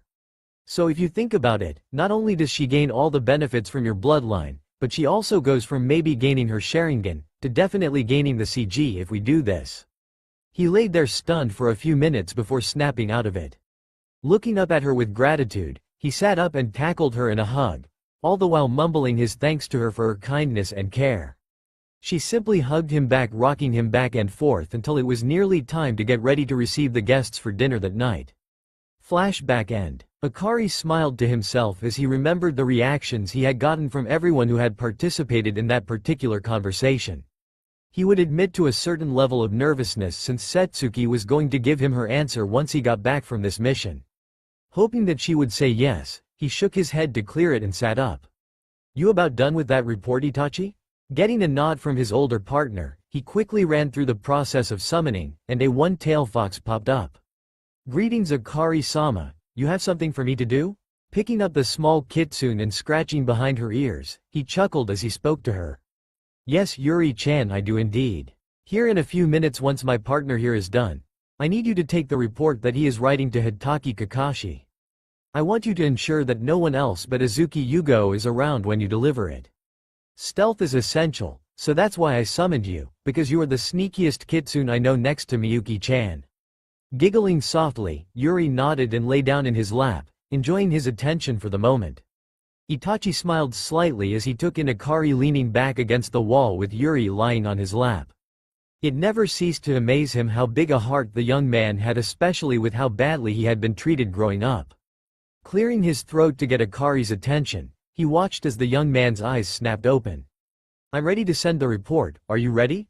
Nodding his head, Akari leaned forward and stretched his hand out. Once he had the scroll in hand, he held it out for Yuri to grab hold of it. One last scratch of her ears and she was gone in a puff of smoke. Standing and stretching, the young man smiled at his sensei. "I'm going to grab some food before turning in, care to join me?" Taking a moment to consider this, Itachi nodded. "That and I would like to discuss a few different seals I have thinking about to see if they could be modified in different ways." Shrugging his shoulders as he led the way out of their room, Akari just smiled. "I'm sure they could be, as Fuinjutsu is probably among the strongest and most flexible, if not the most versatile, of the ninja arts." Early next morning, having gotten used to a funky sleep schedule was a huge benefit for Akari, as he awoke in plenty of time to shower and was downstairs getting a large breakfast order placed by the time everyone else was there. Getting a couple of warm chunks of raw liver, he greeted his summons. "Ohio Shimo, Takibi. I trust that everything went well last night?" "Hi Akari-sama. There was only one isolated incident but we quickly managed to root it out before it became a problem." After hearing about the root possibly getting involved where they shouldn't be, Akari sighed mentally. "Very well done you two, here is your reward for such good work." Holding out his hands, he allowed them each to eat the chunks of liver, channeled some water-natured chakra and washed his hands of the residue, and then scratched their ears a bit. "One last thing you two, I need one of you to relay a message to your eldest sister. I need you to let her know that her services might very well be needed in the not-too-distant future." He looked at both of them, trying to impress upon them the importance of this message. Shimo and Takibi simply nodded. "Hi Akari-sama. You do realize though that Shinibana Ann is going to ask for you to start learning senjutsu soon if you do summon her here, right?" Sighing aloud this time, he nodded. "I know, and soon I won't be able to turn her off or down, but that is not an issue for the moment. Now go back home and ensure that she gets my message." They popped away, leaving everyone at the table staring at the young man. "What?" was his response as he sat there blinking in confusion at everyone there. Itachi was the one who responded in humorous undertones. "I believe that the cause for shock in this case is the fact that no one ever knew that any of the other summon families besides the toads and the snakes could teach the art of senjutsu to their summoner." He then looked to the other two that were there and received nods from the both of them. Mei cleared her throat and shook her head before speaking up as well. "There's also the fact that you are quite possibly the youngest person I have ever heard of being able to summon, let alone being taught the sage arts." Her voice was soft and respectful as she spoke, somehow also filled with awe at the strength this young man possessed.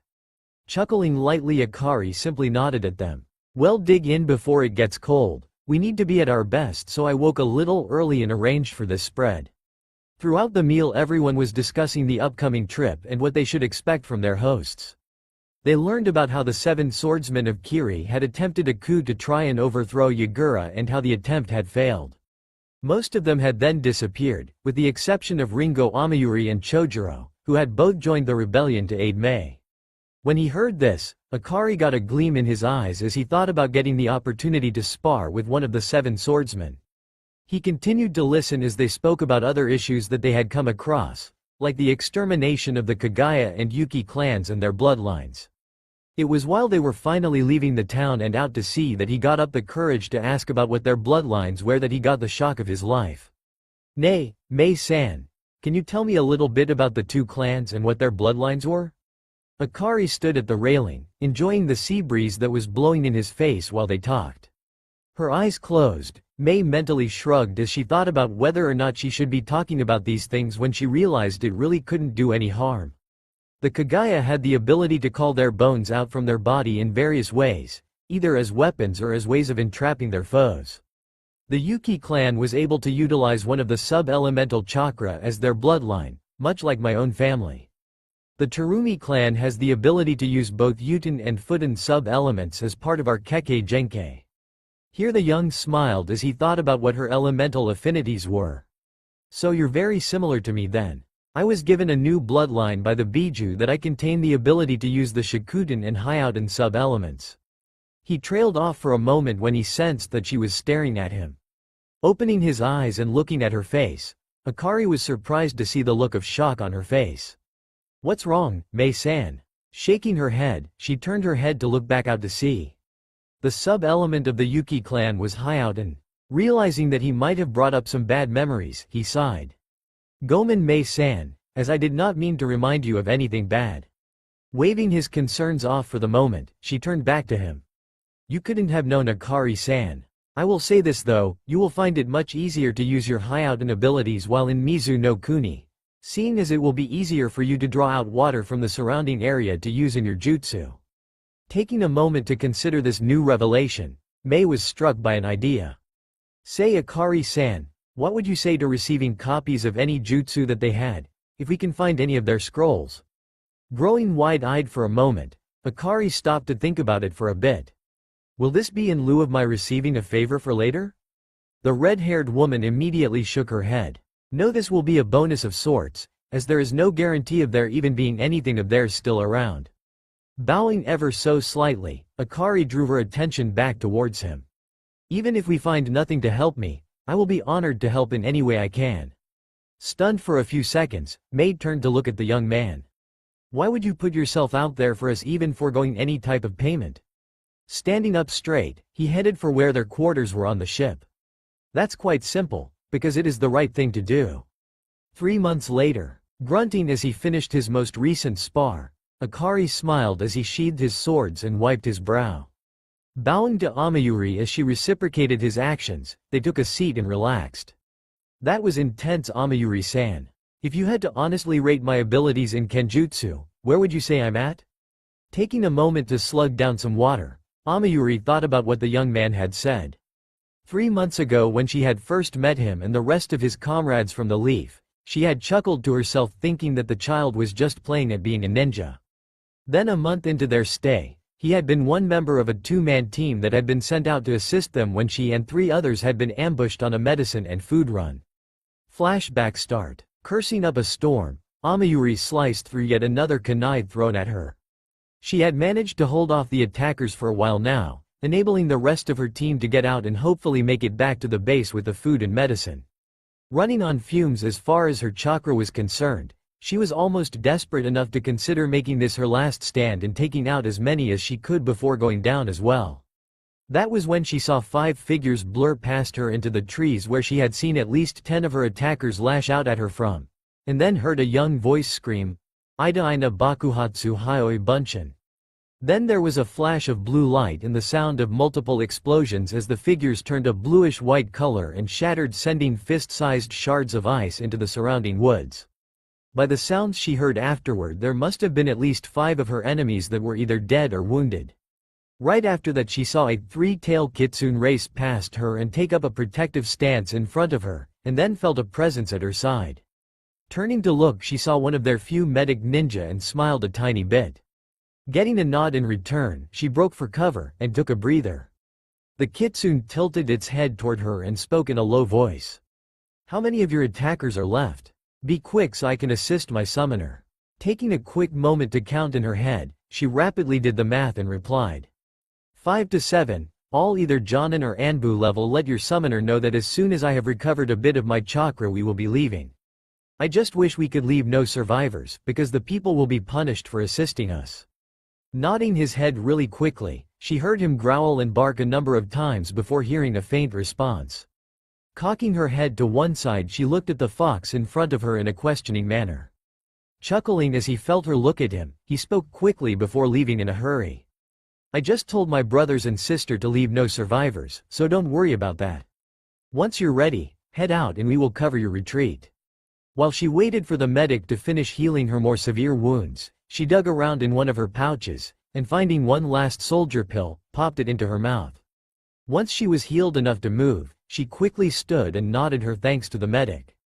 Hearing a scream of pain, she turned her head to look in the direction she had heard it come from and then heard another shout. "Shikuden! Shikunetsu no Ryu Hinotama!"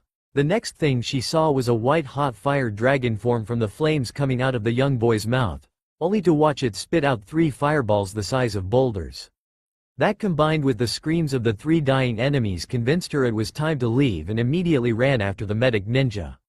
10 minutes later, as they were making their way back, she was stunned to watch as 5 kitsune took up position around them, and the one in the lead, a 5-tail, was carrying what appeared to be the young boy that had come to help from the leaf. Flashback end. Chuckling to herself, she saw Akari's eyebrow rise at her mirth. Shaking her head, she sighed and looked at him.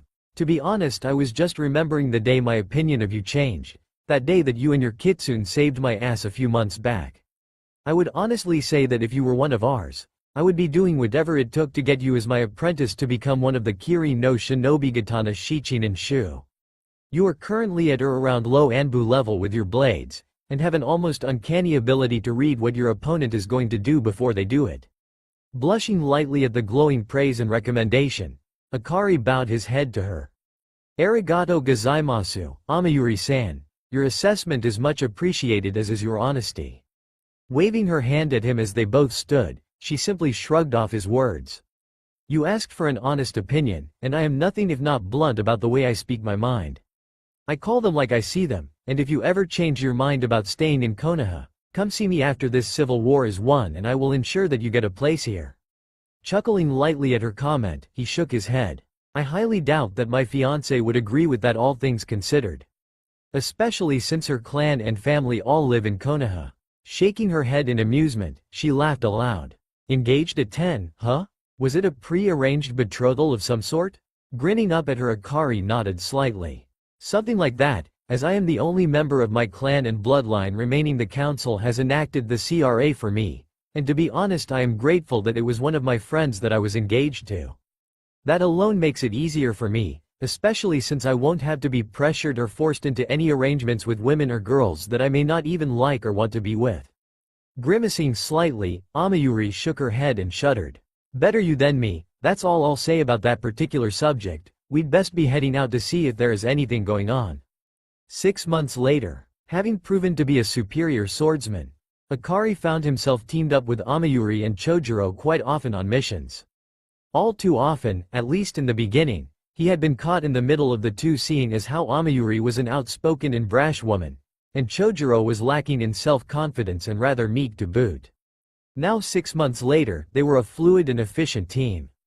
Having spent a lot of their off time together, he had somehow managed to calm Amayuri down and build up Chojuro's confidence in himself, and they had both imparted quite a bit of experience to the young man. They had provided the refining and polish that the young man had needed to truly shine.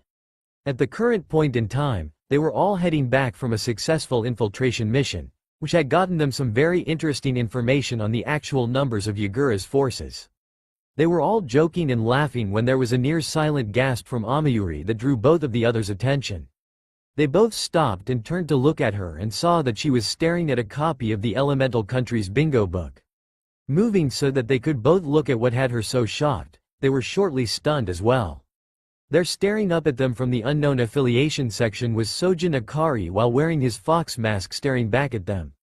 The Hokage's office. Sarutobi Hiruzen had been calmly reading his Icha Icha novel after having finished his paperwork when an Anbu popped into his office. Bowing to the Hokage, he failed to notice what was in his hands, thus allowing the Hokage to salvage his dignity. Bore, report. Handing him an open bingo book, he pointed to the page it was open to. Hiruzen frowned as he realized just who they were talking about. Alias: Kai no Akuma Kitsune.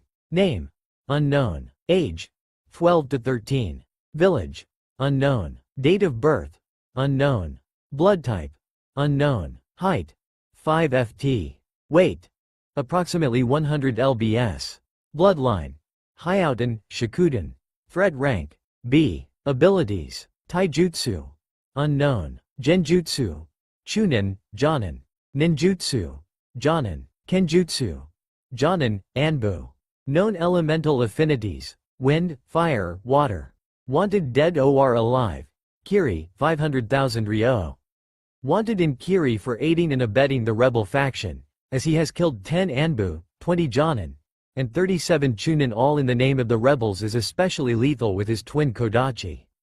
Be cautious and never approach him one-on-one, as he knows multiple jutsu that point to him having multiple bloodlines, similar to Terumi Mei. Has been seen with 2 of the Kiri no Shinobi Katana Shichinen Shu, Amayuri Ringo and Chojuro. If he is seen with the 2 of them, flee on sight. Exhaling heavily, he sat back in his chair for a moment. Turning to the Anbu, he looked at them for a moment and then sighed again. They're fishing for information, are they? His frown returned as he thought about his course of action at this point in time. Unfortunately, there wasn't anything that they could do at this point in time. Mizu no Kuni, Rebel Base. As soon as they got done reading the entry, they all leapt back into the trees and hightailed it back to base. Once there, they went their separate ways, and Akari took a copy of the bingo book and went looking for his Aniki. 10 minutes later, he found him leaving the armory, and Akari fell in step alongside his brother figure. After a couple minutes of silence, Kakashi figured out that something was bothering the young man, and calmly placed a hand on his shoulder. "What's wrong, Ototo? Is there something bothering you?" Nodding, he handed his Aniki the bingo book. Not comprehending what was going through his mind at the moment, Kakashi idly flipped through it to the Konoha section and didn't see anything amiss. Turned to the unknown affiliation section, B-rank threats. Shrugging as he still hadn't quite connected the dots, he turned to the aforementioned section, and stopped suddenly as he saw the first person listed. Stunned, he read through the listing and smiled to himself as he got to the end. Moving along towards the living area that they had set up for themselves, he studied Akari to see what his true thoughts were on the matter. "So how do you feel about this?" All he got in response was a headshake and a half-hearted shrug. "Don't honestly know what to think or feel about it, to be honest. The first thing that came to mind was that I'd somehow compromised our village, at least until I saw where they had me listed. Then there was the fact that they somehow had someone survive one of the missions I had been on to have as thorough a listing as they did. So absorbed in his thoughts and what he was saying that he didn't even notice when Yugo and Itachi had joined them." Kakashi had wordlessly handed off the book to them, ensuring that it was open to the correct section. "I think that it's pretty nifty that I'm only 11 and already people consider me to be a B-rank threat, though it does make my life a bit more dangerous. I'm just grateful that there isn't anything in there about my dojutsu. Wouldn't you agree, Aniki?" It was at this point that he looked up and noticed that his other 2 comrades had joined them. Smiling slightly at them, he nodded at the book and looked at them in a questioning manner. Quickly getting the idea of what he was asking, they all nodded at him while smiling at the same time.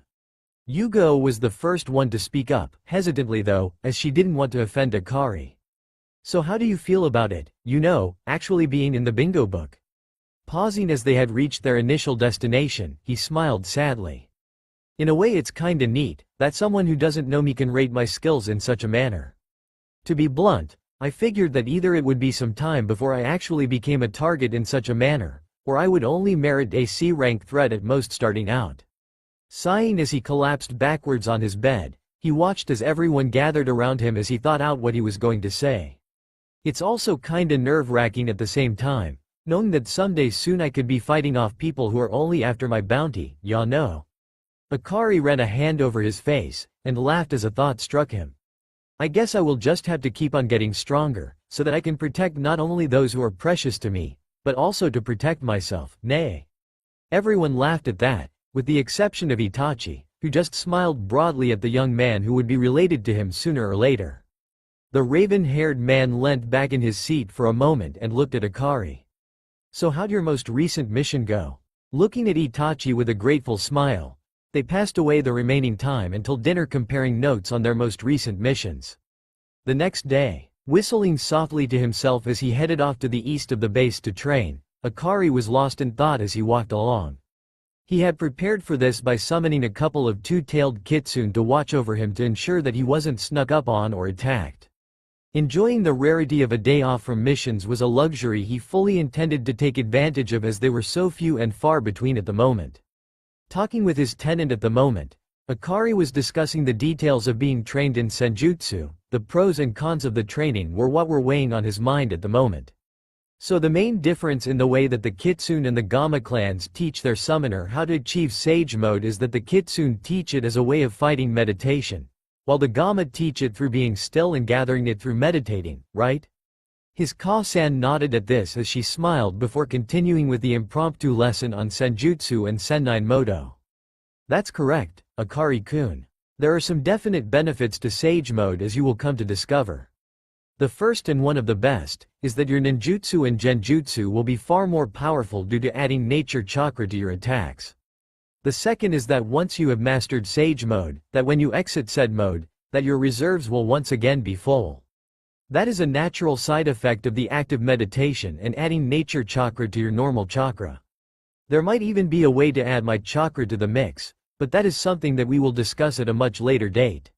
I feel confident and comfortable enough with your ability to use up to 2 tails of my chakra safely, and it won't be until you can use 6 tails and maintain control of your emotions that we will talk about trying out such things. Nodding to himself, he stumbled as he tripped over an opening in the ground, and quickly recovered and shook his head as he looked around.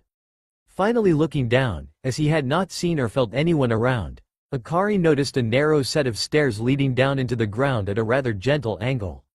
Whistling under his breath, he peered down and saw that there weren't any light sources down below. As he was looking down, he felt one of the kitsune brush against his hand, and he spared a second to look and see who it was. The golden fur gave her away as Yuna, one of his personal favorites as far as the kitsune were concerned. Running a hand through her fur, he pointed towards the opening in front of them. "Can you give me some light and let your nose lead the way for me, Yuna?" Getting a nod in turn, she curled her tails and let some fire-natured chakra flow to the tips, creating a pair of living torches. Looking up at her summoner and getting a nod and a smile, she turned and led the way down. The walls looked like they had been cut with blades of wind, and there were no doors or anything remotely resembling a door frame. They continued on, and after a half an hour, Yuna spoke up. "Akari-sama, the scent that I'm getting is unusual to say the least. Until now all I could smell was the earth and stone all around us. Now I smell the wind, almost like from a mountaintop, and some sort of avian scent." Nodding in response once again, Akari looked ahead and saw that there was an opening that led into an area that was much wider and more open than the passageway that they were in.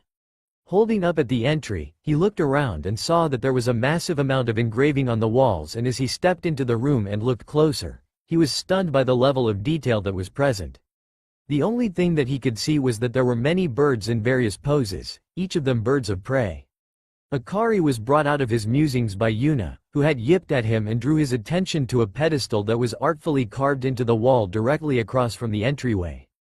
Approaching it cautiously, Akari noticed a rather large scroll that looked eerily familiar to him. As he looked at it, it occurred to him that this scroll was a summoning scroll.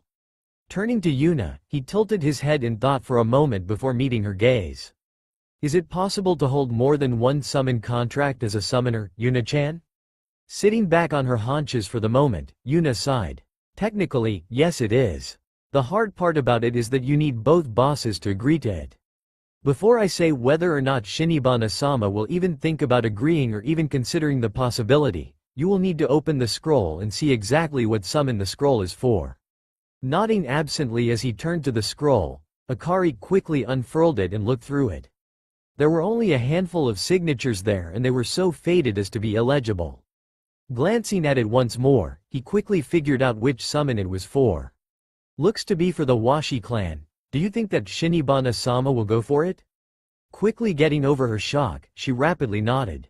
"The Eagles have always been one of our clan's allies, and I don't foresee any issues with it. You will need to summon her to ask before signing it though."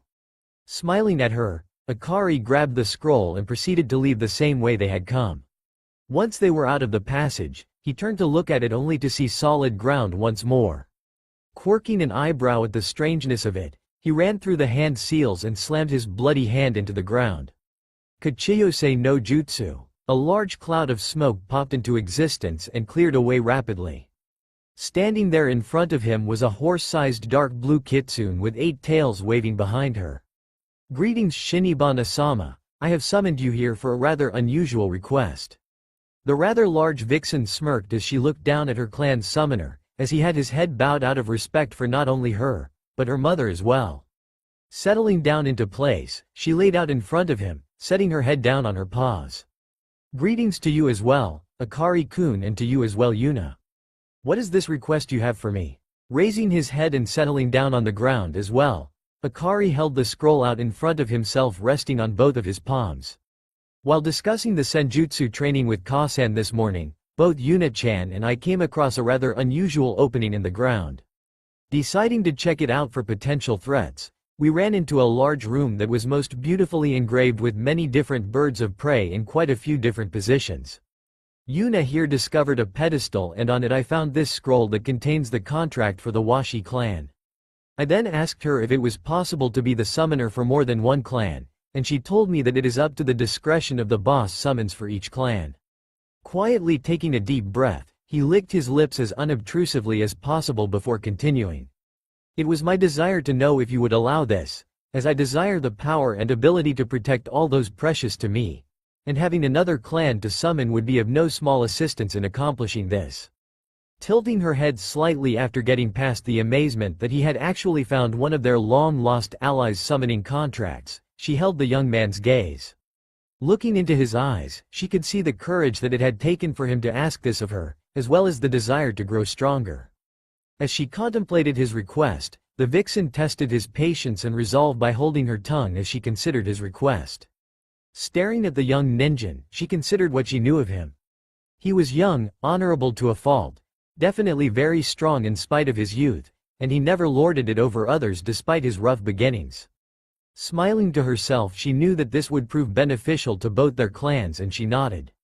Akari-kun, I will allow this, as in the time that you have been our summoner you have proven both your honor and loyalty to us. I know that you would not favor one of us over the other. All I ask is that since you will have multiple mates, that you allow your first mate to sign the contract with the Washi clan, your second mate with the Kitsune, and your third with whichever she so desires. Is this agreeable to you? Exhaling softly, Akari smiled gently as he nodded his head. Yes, it is agreeable, although I do have a small favor to ask in behalf of another. I shall wait to do so once the boss of the Washi is here before us. Without further prompting, he bit his thumb and signed the scroll after unrolling it. Glancing at his hand to ensure that there was still enough blood on it, he then focused on the eagle's contract as he ran through the summoning process once more. Another large cloud of smoke appeared, and there was a sudden sharp wind that blew it away, accompanied by the shrill cry of a large eagle. As Soyokaze was gazing around, he took in the two Kitsune in front of him as well as the young human. Turning to Shinibana, he nodded his head and greeted her first. Greetings to you, might I ask your name? I am Soyokaze, lord of the Washi clan, and it has been over 1,000 years since the last time anyone has summoned me or mine to this plane. Grinning widely, the elder of the two Kitsune raised her head and body so that she was sitting on her haunches. Greetings to you as well, Soyokaze-sama. I am Shinibana, eldest daughter to Miyuki, who was the former ruler of the Kitsune. She is still alive and is present in a way. Sojin Akari, stand and present yourself. Turning and facing the young man as she spoke, she drew attention to the human present. Gulping silently as he stood, Akari bowed to both of the bosses. Greetings to the both of you, Soyokaze-sama, Shinibana-sama. My name is Sojin Akari, Chunin of Konohagakure no Sato, Jinchuriki of the Kyubi no Kitsune, and summoner of the Kitsune clan. It is my hope and desire to be able to summon both of your clans to aid me and mine in our times of need. Stunned at his frank and honest admission, the eagle looked over to the fox as his eyes widened. Receiving a subtle nod of her head in answer to his unasked question, he then turned his attention to the young man standing before the both of them, still patiently bowing to them. Rise, young one, and tell me how you came to be the Jinchuriki to the strongest of the Biju, and also how you came upon our summoning contract. Once I have heard your honest answer, I will judge whether you will be allowed the privilege to summon my clan and I. Over the next hour or so, they sat there and listened as Akari answered their questions about how he had become the Jinchuriki to Miyuki, his former parents' rather sickening plans, and all about his new bloodline and clan. They also discussed his training, both past and present, as well as his current situation here in the mist. Once they had finished, everyone sat there in silence and digested all that they had heard and discussed. Turning to his counterpart, the eagle nodded and then faced the young human once more. I have decided that we, the Washi clan, will answer your call and will become summons of the Sojin clan, alongside our allies of old, the Kitsune clan. If you have need of one of us, you must focus on which clan you wish to call upon, or otherwise you will get both clans. There is a way around this, however, at least when you are not in the heat of battle, and that will require the agreement of all three of us. If you agree to this, both Shinibana-sama and I will channel a portion of our chakra and touch one of your forearms.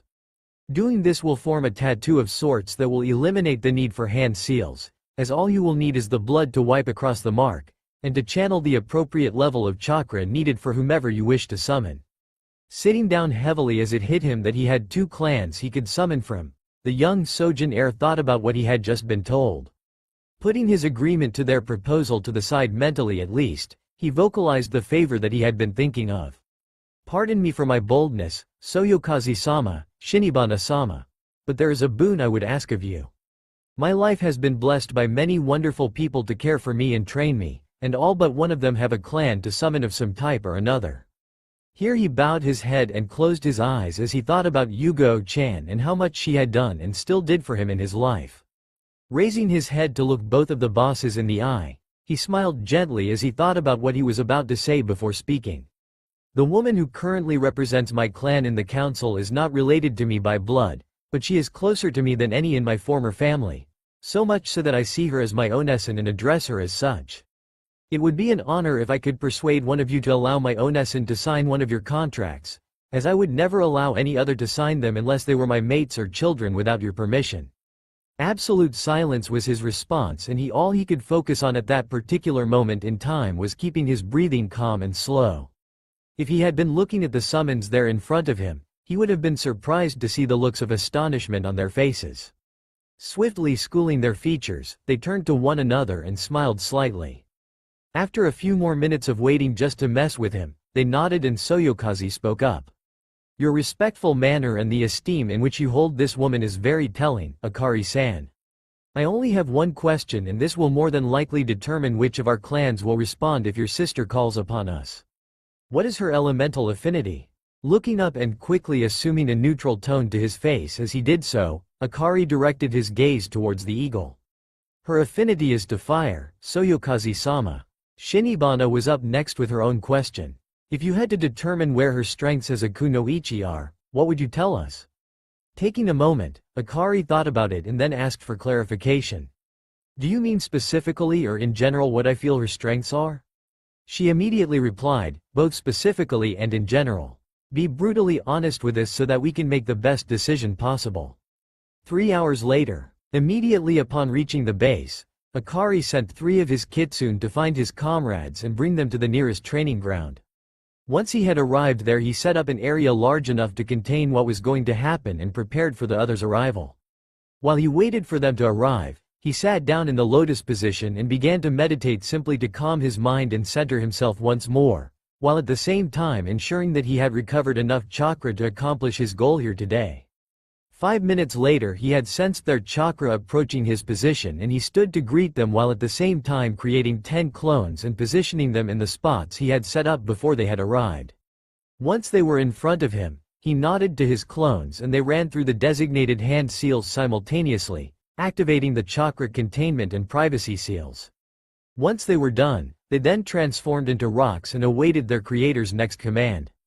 Facing his older Anbu comrades, his friends, his family, Akari smiled and motioned for Itachi to stand in front of him to his left and Kakashi to stand in a similar location to his right. Clearing his throat, he began to speak. As you all know, I consider each of you to be family of mine, each in your own way. Itachi, Kakashi, if you would please summon a couple of your summons, as both of the clans I am allowed to summon have requested their presence for what will be happening here today. As he spoke, he received surprised nods from the other 2 men, and he managed to see the veiled look of hurt that passed through his onesin's eyes. As the 2 men sped through the hand seals, Akari bit both of his thumbs and channeled his chakra to his hands as he swiped the bloody digits across the tattoos that he had on his forearms. For a moment everyone there was blinded by the smoke as the summons appeared, and then blinked as soon as they were able to see again. Bowing to the bosses that were present, Akari turned to his onesin and smiled gently at her. You go, onesin. Today has been a wonderful day as I have gained yet another powerful ally, both for my clan as well as for Konoha. I have long wished to repay you in some form or fashion for the care and affection you have shown me growing up, much as I have done for Kakashi and Itachi. That day is today, and I have just the gift to give you. After several hours of questions given to me by Shinibana-sama and Soyokaze-sama, I will be granting you something that I know that you have long desired. Turning around and bowing once more to the boss of the Washi clan, as he stood back up he held out his hands and received the scroll that held the summoning contract for the eagles. Once more he faced his adopted siblings and smiled. Azuki Yugo, you have been like a sister to me for several years. You have always been there for me, whether it was to scold me for my foolishness, to comfort me when I was suffering and taught me the ways of the sword. I have been authorized to allow you the privilege of becoming the secondary summoner of the Washi clan, as you are the only member of my family who doesn't have a clan to call upon when you are in need. Yugo was in shock at that moment. Pure, unadulterated shock, as she finally wrapped her head around what Akari was offering to her. Hitting her knees was enough to bring her out of it, and she looked up at her Ototo. You're serious about this? This isn't a joke or a prank, Ototo? Shaking his head, Akari knelt in front of her as he unrolled the scroll. I would never pull a prank that would be as hurtful as this would be, Onesan. I need you to bite your thumb and sign your name in blood, then place that hand next to your name leaving a bloody print of your hand. Then the hand seals are as follows. I, Inu, Tori, Saru, Hitsuji, and slam your chakra-filled hand against the ground. Going through the motions as he called them out, she shakily slammed her palm into the ground and heard another summon pop into place in front of her. Opening her eyes, she saw a much smaller eagle blinking up at her. Hello there, are you the one who summoned me here? My name is Shiokaze, what's your name? Reaching out to touch the young summon, she steadied herself as she gently stroked the feathers on her head. Coming to her senses, she smiled gently at the young bird as she cleared her throat. My name is Azuki Yugo, young Shiokaze, and yes, I am one of your clan's newest summoners. It is an honor to meet you and I hope to work with you in the future. Turning to Akari, she smiled even wider even as her eyes began to tear up. Bowing her head in gratitude, she then looked to Soyokaze and Shinibana and bowed once more. My deepest gratitude and thanks belong to both of you, Soyokaze-sama, Shinibana-sama. I promise you that I will always remember this day for as long as I live. Standing up, she held out her arm and motioned for her summon to join her. As the group watched Shiokaze flap her wings and take to the air so that she could take a perch with her summoner, Akari chuckled as he took in her excitement and awe. Clearing his throat, the Washi clan leader spoke up at this point in time. Azuki-san, aside from our visual acuity which will assist you in reconnaissance and our ability to deliver messages, I believe that our greatest ability will lie in collaborative jutsu, since our primary affinity is to the wind, which can enhance your fire techniques. Once you are at home again, I expect the both of you to call upon us so that we can work together to find the best ways of approaching this. Until we are needed again, we will take our leave. Here he paused for a moment, giving a nod of his head to Kakashi's Ninkin and Itachi's crows, who all bowed to him, and a slight bow to Shinibana who returned it. Taking one more look at his summoners, he spoke one last time. It would appear that fortune has smiled once more upon my clan and given us strong summoners. I look forward to working with you, farewell for now. Once he was done speaking he disappeared, starting a chain reaction with the summons popping out. After they were all gone, Akari gave a signal which told his clones that they were done and they transformed back, released the seals and then dispelled themselves. Akari was then promptly blindsided by Yugo, who almost tackled him in a hug, mumbling her thanks over and over again. Gently rubbing her back as he smiled and congratulated her softly as he looked up at the other two members of his team, from whom he was sure that he would never hear the end of this. Shrugging mentally, he figured that he could grin and bear it, especially since it concerned his Onesan. Once she was through thanking him she let go of him and wiped her eyes.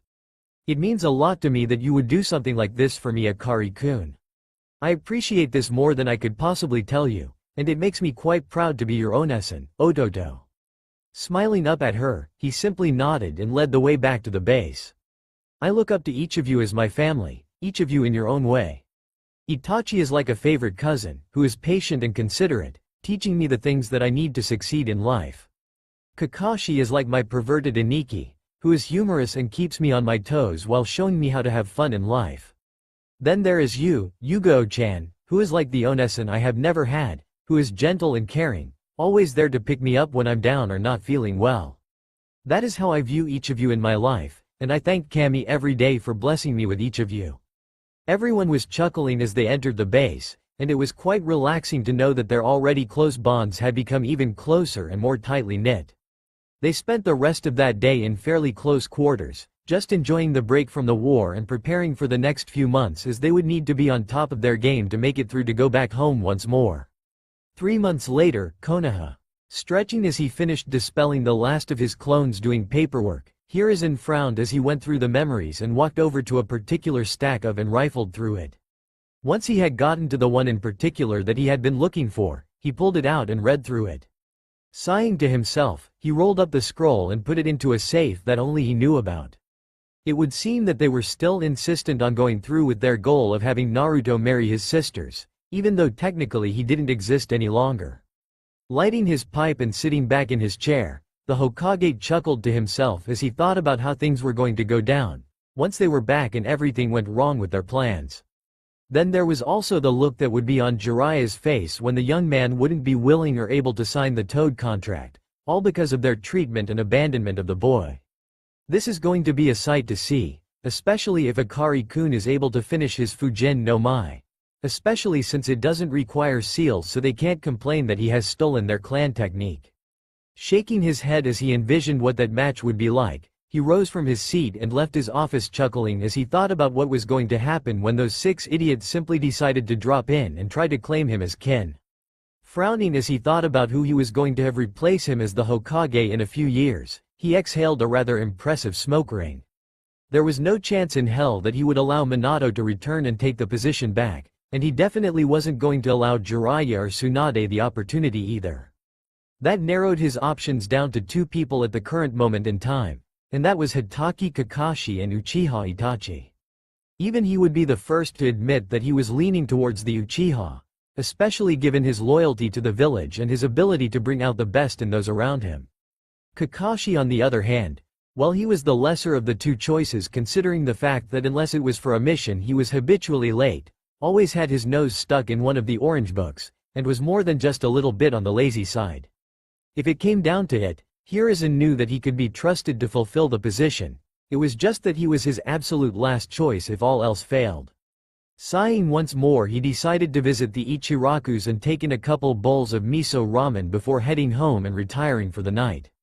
He knew that there would still be time to decide which of them would be best for the job later. 11-year-old Sojin Akari stretched as he woke up and recalled what was going on today. Thinking back over the last year and all they had accomplished, and also how much he missed being home. Gently fingering the latest scroll from home, he sighed and got up out of bed. Now wasn't the time to think about matters at home and daydream about his betrothed. Going about his morning business, he jogged out of the tent, limbering up his muscles as he headed to the headquarters tent for the briefing. Calming his thoughts as he slowed to a walk, he swept aside the door to the tent and managed to make his way towards the briefing room, where he greeted several other ninja before approaching his teammates. Getting various nods and mumbled greetings, Akari took a seat nearby and waited for the briefing to begin. Looking around the room, he met the gaze of Amayuri and Chojuro and gave each of them a nod and a grin, which was returned rather quickly. Just as he was about to wave them over, he watched as both Ao and Mei walked through the door and immediately headed to the front of the room. Gazing out at all the teams and the team leader that had gathered there, Terumi Mei smiled internally. She knew that this would be the determining battle that would decide the outcome of the civil war. Looking over to Ao, she nodded once to let him know to start the briefing. All of you gather around the map and listen up. This battle should be the one that determines our fate. Whether we are ready or not, Yagura has decided to try and finish us off in one fell swoop. We will be splitting up into 2 groups. The first group will be under the command of Terumi Mei, and the team leaders will be Ringo Amayuri, Sojin Akari, and Uchiha Itachi. Their objective will be to locate and eliminate Yagura and any of his guards. Taking a moment to look at each of them and get acknowledgement, Ao then returned to the briefing. The second group will be under my command, and the team leaders there will be Azuki Yugo, Chojuro and Hitaki Kakashi. Our objective will be twofold. The first objective will be to clear a path for the first group so that they can get in close and accomplish their task, and the second will be to hold the line and keep the enemy off their backs. Any questions? Looking out at the room and seeing eager looks on everyone's faces and many shaking heads, Ao grinned in a grim manner and looked to Mei. Taking a step or two forward, she gazed around the room at everyone and smirked. We will head for the walls of Kirigakure in mere hours. I am pleased with how far we've come, and just how far we will go is dependent on all of you. Our allies have been a huge boost to our efforts and have opened our eyes to the realities of the bonds that we should be forging, both here in our home as well as abroad with the other nations. Whether we have a Kekkei Genkei or not, ninja or civilian, we are all human and deserve to live and to love, and we will prove this with our victory today. As the cheers began, Akari looked over to Mei and then toward Amayuri and nodded at both of them before motioning for Itachi to follow him. As they exited the tent, he could feel the older man's gaze fall upon him and he tilted his head as he spoke. What is it, senpai? Thinking as they walked towards the gate, Itachi sighed and then quickened his stride so that he was even with Akari. Are you certain that you are ready for this, Akari-kun? Frowning ever so slightly, Akari let his shoulders sag just a little before turning his head to look at him. Am I certain? No, I'm not. The problem is that the longer we take to prepare, the more innocents there are that are hurt or killed, and that doesn't sit well with me at all, Itachi-senpai. Nodding as he could understand the young man's point of view, Itachi smiled slightly as they reached their destination just outside the walls of the base. I understand, Akari. Know that we will be there with you and you are not fighting alone. Giving the Uchiha a simple smile, Akari thanked him. I am going to spend some time meditating, come and get me in a couple of hours, nay? Ruffling the young man's hair, Itachi nodded to him and returned his smile with a slight upturn of his own lips. Turning away, he walked back to camp and went in search of the others. Several hours later, there were 10 of them gathered and waiting for the signal to move in and remove Yagura from the picture. Itachi had summoned a couple of crows who were currently flying overhead, while Akari had summoned a couple of four-tailed kitsune who were close by keeping a watch for any enemies that would try to sneak up on them. Akari and Amayuri were both sitting down back to back, meditating, while everyone else was sitting around waiting for the other team to clear the way. Kakashi had teamed up with Ao, and they were currently clearing out the guards at the gate. Slipping it open, he turned and quirked an eyebrow at Ao, only to receive a shake of the head and sign language to hold off until they had disabled the main body of Shinobi in the town. Agreeing quickly, they made their way back to the other members of the team and signaled them to pull out the seal scrolls that Akari had prepped for this very purpose. In his studies of Fuinjutsu, Akari had learned how to modify certain types of tags in many different ways. He could change them so that they could unleash jutsu, senbon, kunai, even many different types of poison. After many weeks of study, as well as trial and error, he had even managed to get some of the weapons tags to be unleashed in specific directions. The specific seals that he had given Kakashi were of a unique design all his own, in that they contained a modified futon jutsu that was unleashed after a relatively simple-to-use and counter sleeping agent was dispersed. The agent itself worked almost instantly upon contact with any of the mucous membranes around the nose, ears and eyes. The jutsu that he used was a very low-powered futon daitapa that was released as the agent burst into the air, allowing a much wider spread of the near-invisible powder than would normally be permissible. Breaking up into 4 smaller squads, Kakashi quickly whispered directions to the other 3 people that he handed out seals to, refreshing their memories on placement, timing, and avoidance of the agent. Moving out into the early morning darkness, Kakashi and Ao quickly located one of the few massive groups of the enemy's forces and quickly got to work. 10 minutes later, everyone in their task force regrouped and readied themselves. Giving a quick glance around, Ao nodded at Kakashi, who gave a short countdown, and they all activated their portion of the tags. One of the most complicated portions of these particular seal tags was the work that had not only incorporated the jutsu portion as well as the directional part of the seal, as the seal in its entirety was nothing short of a masterpiece.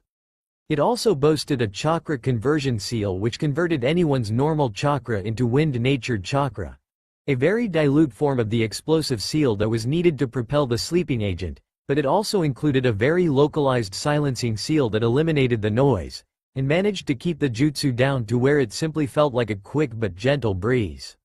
Waiting about 5 minutes, Ao nodded to Chojuro to give the others the signal as it was now time to strike. Chojuro's smile was enough to give even Kakashi the shivers, seeing the sharp-toothed man grin from ear to ear like he just had. Focusing on his chakra network, he quickly flared it once, twice, paused for 3 seconds and then flared it a third time. Outside the city gates, upon receiving the signal, Akari stood and assisted Amayuri in standing, while nodding to everyone else that was there. "It's time, Mei-san, please lead the way." Receiving a short nod and a slight smile, they quickly headed for the tower and hopefully to end this war. Once they had reached the gates, they ran into one of the others that had gone on ahead with Kakashi, who nodded to them and pointed the way before disappearing to regroup with the rest of his team. As they moved towards their target, they took down any that they came across with a thrown kunai or shuriken, doing their level best to preserve as much of their chakra for the upcoming confrontation with Yagura. They arrived at their destination about 5 minutes later, and all but Amayuri, Itachi, Mei and Akari broke off and headed out to secure the perimeter while the others waited for them to accomplish that portion of their mission.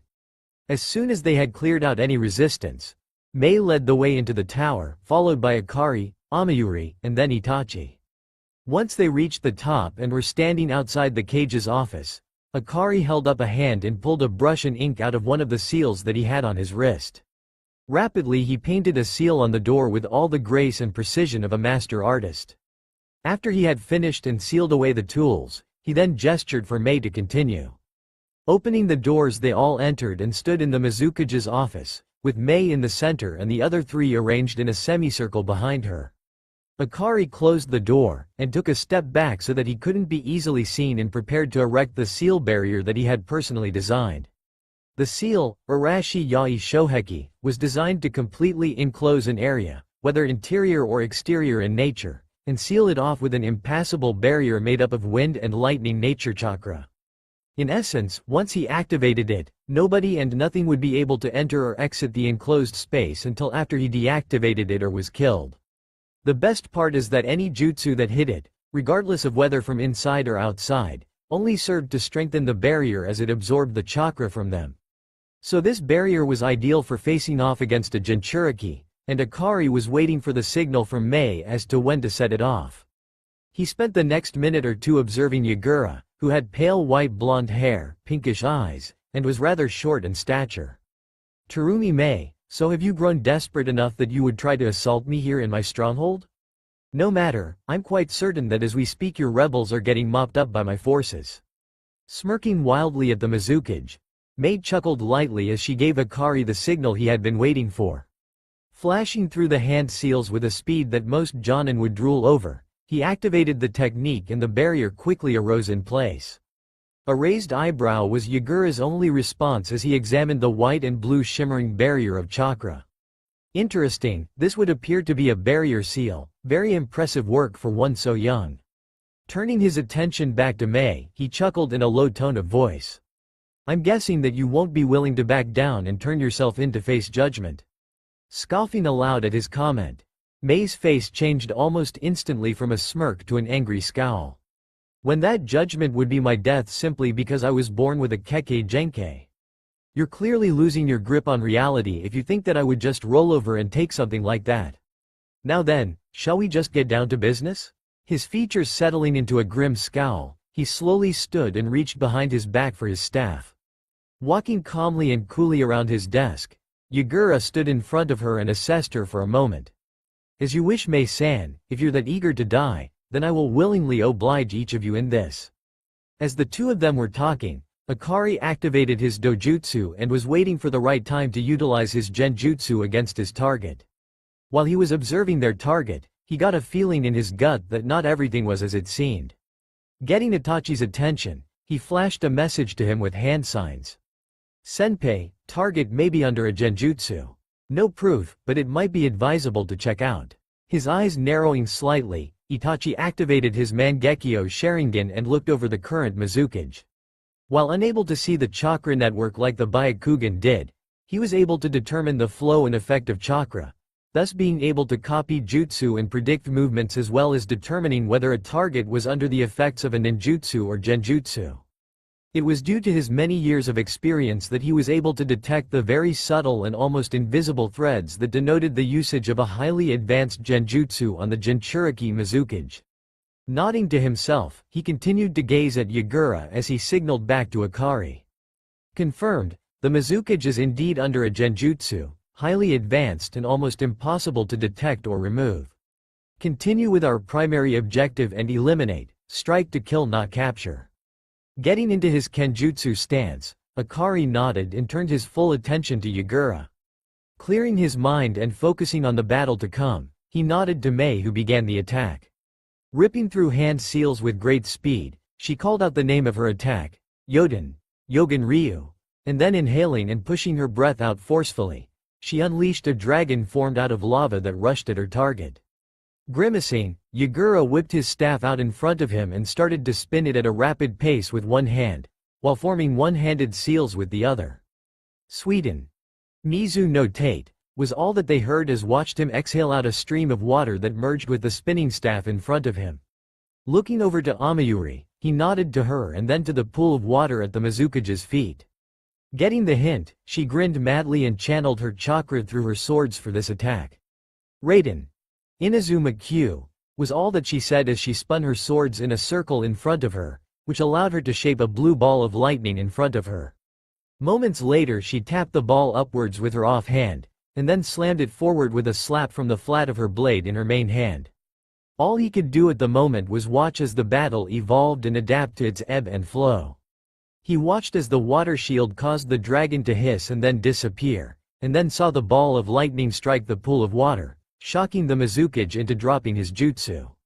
It was at this point that he decided that now was the best time to jump in and try to take advantage of him while his guard was down and he was distracted. Wielding a single sword in his hands, he leapt forward and swung his blade diagonally from above his head on the right to strike at Yagura. At the last possible second, the Sanbi Jinchuriki managed to deflect his blade with his staff and locked it in place, where they struggled to push the other off balance. Shifting his stance ever so slightly, Akari was in a better position to hold his blade in one hand, letting go with his offhand, and started to run through one-handed seals. Finishing on a modified Tora, he brought his hand up to his mouth as he called out his first jutsu. Shikuden. Yari Shokyaku, narrowing his eyes at the younger man who apparently had a bloodline similar to Terumi Mei. The elder of the two Jinchuriki disengaged their weapons just in time to dodge the worst of the damage that would have been done from the fiery spear that blossomed forth from the young man's mouth, but not quickly enough to escape completely undamaged. As he stepped back and resumed a ready position, he quickly glanced down at his left shoulder to see a shallow but long cut that went through his outer robes. Looking back up at the Kyuubi Jinchuriki, he glared as he spoke in a low tone. You are the first person in many years to have done such damage to me, and for that you will die in a most painful and slow manner. Konoha. Setsuki shivered as she awoke from her restless slumber, and curled up around the stuffed fox plushie that her betrothed had given her before he left. Inhaling the faint scent that it had of him, she smiled as she thought about the last letter that he had sent her telling her that he would be home before she knew it and not to worry about him since he was in good company. Shaking her head as she knew that that would be the absolute last thing she would ever rid herself of, was her worry for him. She knew that once she became a kunoichi that he would worry about her just as much, and that once she had received her new bloodline that he would be taking over a huge portion of her training to ensure that she was able to defend herself. Stretching as she awoke, she got out of bed and threw on her robe before heading downstairs to the dining room. There was nothing she loved more than the freedom she had on the weekends to stay in her future home, and the young Uchiha knew that the housekeeper that they had hired enjoyed working for the both of them. With a smile on her face, she greeted Mika warmly. "Ohio Mika Oba-san, how are you this morning?" Without turning around, the older woman smiled and waved as she finished cooking for the two of them. "Ohio, Suki-chan, I am doing quite well this morning. Did you sleep well last night? You've been rather restless the last few times you've been here." Turning around and serving up the pancakes that she had been making, along with setting some tamagoyaki on the table, she smiled at the young lady and shooed her to sit at the table. Blushing as she sat down, she nodded and then cleared her throat. "Hi Oba-san, I did sleep fairly well last night, but..." She frowned as she got quiet for a moment and looked down at her hands. Picking up on the silence from her young charge, Mika sat next to her and grabbed the young girl's hands in her own. "I'm guessing it has to do with your young man and your worries for him, am I right?" Getting a nod in response, Setsuki looked up at her and squeezed their housekeeper's hands. "The feeling I got this morning as I woke was that he was in grave danger, and I can't help but wonder if he will be alright. Gently returning her squeeze, Mika sighed as she let go with one of her hands and rubbed her charge's shoulders and upper back. It's times like these where all we can do is pray for our loved ones and keep our chin up, making sure to do our best to keep faith in them that they will return to us alive and whole. Trust me when I tell you that it was the same for me with both my father as well as my husband, and it will be the same for your young man once you are out there accomplishing missions. Smiling gently at her, she then patted her hand and motioned towards the food. Now let's not let the food I have prepared go to waste, shall we? Kirigakure no Sato, Mizu no Kuni. Having engaged the Mizukage in a heated exchange of blows with his swords versus the Sanbi Jinchuriki's staff for the better part of a half an hour, Akari had to take a step back and take a breather, which was much needed considering the fact that the four of them had been going at it hammer and tongs for the better part of 2 hours before this last 30-minute stretch. Signaling to Amayuri to step in, he made the mistake of taking his eyes off his opponent for just a moment, and that was when the elder of the two Jinchuriki struck. Sliding his hands to the base of his staff, Yagura managed to pull and twist his staff towards him in such a manner that the hook portion of his staff caught the young man's blades, and the suddenness of his move not only caught him off guard, it snapped his blades, leaving him defenseless for a moment. Caught off balance, Akari struggled to regain it and attempted to throw himself backwards, and ended up being assisted in his desperate attempt by a blow from the staff, which caught him in a glancing manner in the chest, fracturing 2 of his ribs and sending him flying. By virtue of being the closest to him, Mei jumped after him and managed to keep him from flying into the barrier, while both Itachi and Amayuri managed to give them cover by engaging Yagura and keeping him busy, allowing for Akari to have the time he needed to get back on his feet. Mei gave him a once-over, and after assuring her that all he had were a couple of flesh wounds, returned her attention to the battle in front of them. Of the 3 combatants that were currently engaged in a rather vicious melee, Itachi was the least wounded, having been waiting for the right moment to engage. Amayuri was slightly worse off, having been jumping in here and there to catch Yagura off guard to either get a hit in or distract him so that one of the others could get one in. The Mizukage though was by far in the worst shape of them all. Having realized that the barrier was an unknown variable in this battle, he knew that he couldn't risk going all out with his Biju cloak, as that had always made him grow huge in stature. The worst thing is that with his foe's stellar teamwork, the Sanbi, Isobu, was hard-pressed to give him any of its chakra beyond what was needed to keep his wounds healed. With a loud roar, Yagura threw all his strength behind throwing back his 2 attackers, and after clearing a small area around him, allowed a deep ocean blue cloak of chakra to form around him, as well as 1 chakra tail starting to form. Hitting his knees for a moment, he started to stand back up and started to run through hand seals even faster than before. Sweden. Ida Ina Suiro. Upon hearing the jutsu, Akari threw his hands together and ran through the hand seals that he needed, all the while focusing inwards. He didn't watch as their enemy directed his chakra to the water beneath him or as it gathered into a super condensed form and roared aloud to the heavens as it took the shape of a dragon. No, his focus was completely on where his allies were and on increasing the speed of his hands to be as quick as humanly possible. Hitting the last one, he immediately bellowed out a warning to his allies, and unleashed a surge of his chakra into the water around them. Hyouten. Doketsu Hakai no Yari, was whispered as he took a knee and slammed his hands down and channeled his chakra into the area in front of him, watching as spears formed from the water and hardened, freezing into ice, as they grew in number, forming lines that raced towards the Mizukage and his jutsu. The 2 jutsu collided halfway between the 2 Jinchuriki, and while the dragon was frozen in place and shattered, the spears kept on heading towards the Jinchuriki of the Sanbi. Maintaining his focus on the jutsu so that he could attempt to end this here and now, Akari bellowed one last time to get his allies out of the way. Itachi, Amayuri, get out of there now. Barely moving out of the way in time, Itachi and Amayuri stood well back and watched as the spears raced towards Yagura and caught him off guard, slicing into his legs and hands. Charging forward, Amayuri and Mei both ran in and took advantage of his wounds. Amayuri held her blades to his throat crossed in front of him, while Mei slapped 2 seals on him. One was a chakra suppression seal that would cut him off from both his own chakra as well as his Biju chakra, and the second seal which knocked him out and would keep him unconscious until they released the seal. Itachi made his way over to Akari and sat down heavily next to the younger man. "Are you well, Akari?" Shaking his head to clear it momentarily, Akari turned and looked to the Uchiha.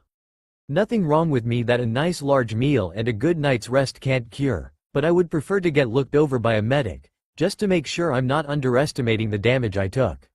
Sighing as he realized that he no longer had his blades, he bowed his head for a moment and then raised it once more to his teacher. Grinning sadly, he grabbed the hilts to his blades and sighed once more as he looked up at Itachi. How the hell am I going to explain this to Yugo? The next day, village square in Kiri.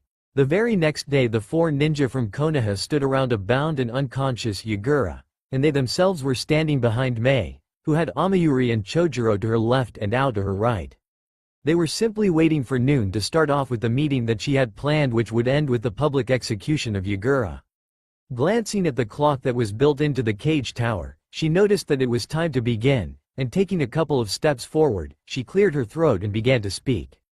Shinobi, kunoichi, and civilians of Kiri, my name is Terumi Mei, a Jonin kunoichi of Kiri, and today I have a momentous announcement for all of you. The civil war which has plagued our land for so many years is finally over, and the Yondaime Mizukage has been apprehended for war crimes as outlined in our original village charter.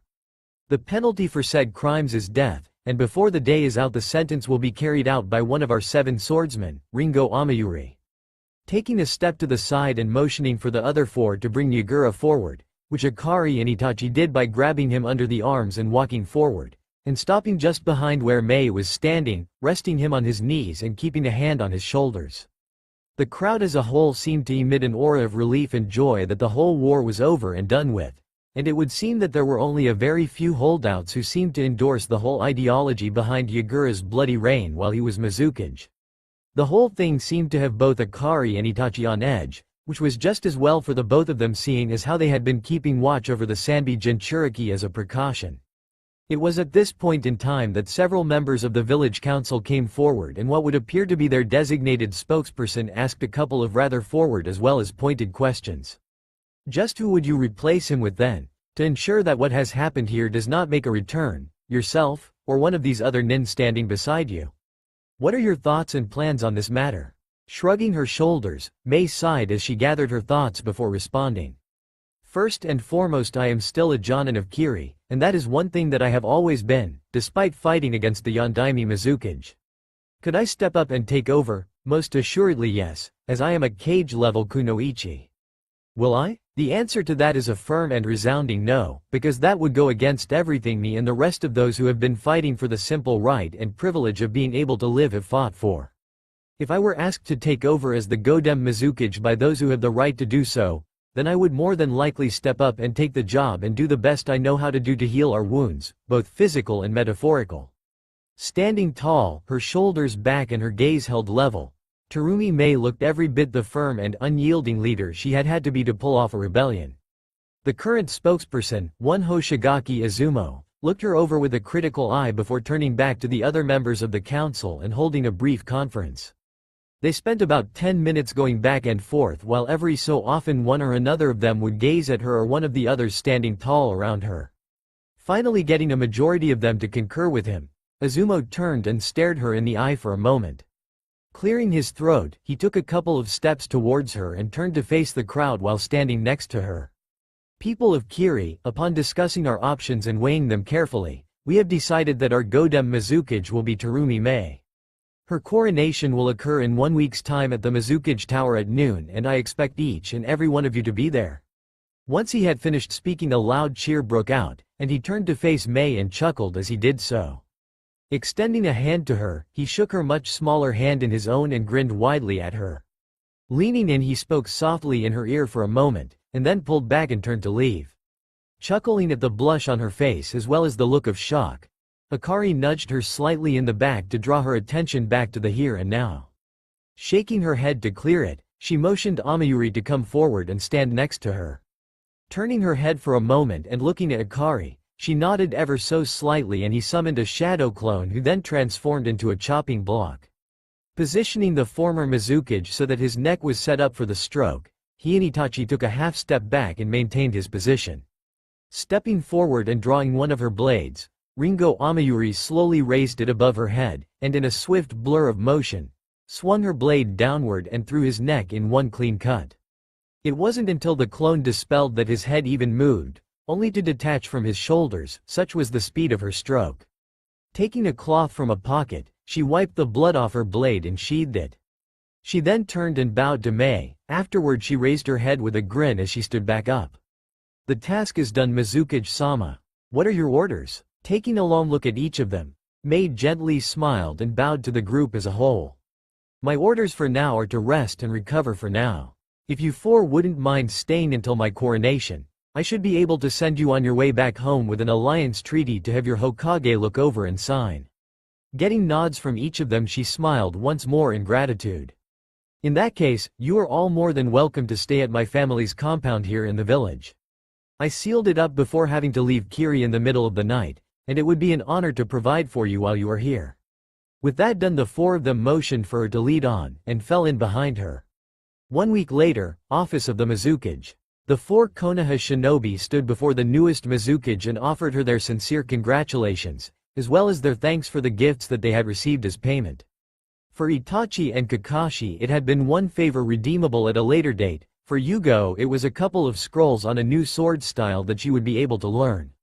Akari came away with the greatest of hauls though, as he had been able to go through the scrolls that they had found that had once belonged to the Yuki clan, and he had managed to copy down over 30 new jutsu that he would be able to use, ranging from D rank to A rank. He had also received a new sword made in the same style as the Kiri no Shinobigatana Shichinen Shu, seeing as how Mei, Amayuri and Chojuro felt that it was the least they could do for him since his own blades had been broken during the final battle with Yagura. Akari was quite thankful that his sword style could be used with either single or dual blades, since he now had the single sword instead of dual blades. His new blade was a 4.5-foot long katana that was forged from the remains of his swords, and they had fused some of the same metal used in the Kuikiribocho, which granted his blade a limited form of regrowth if it were ever broken.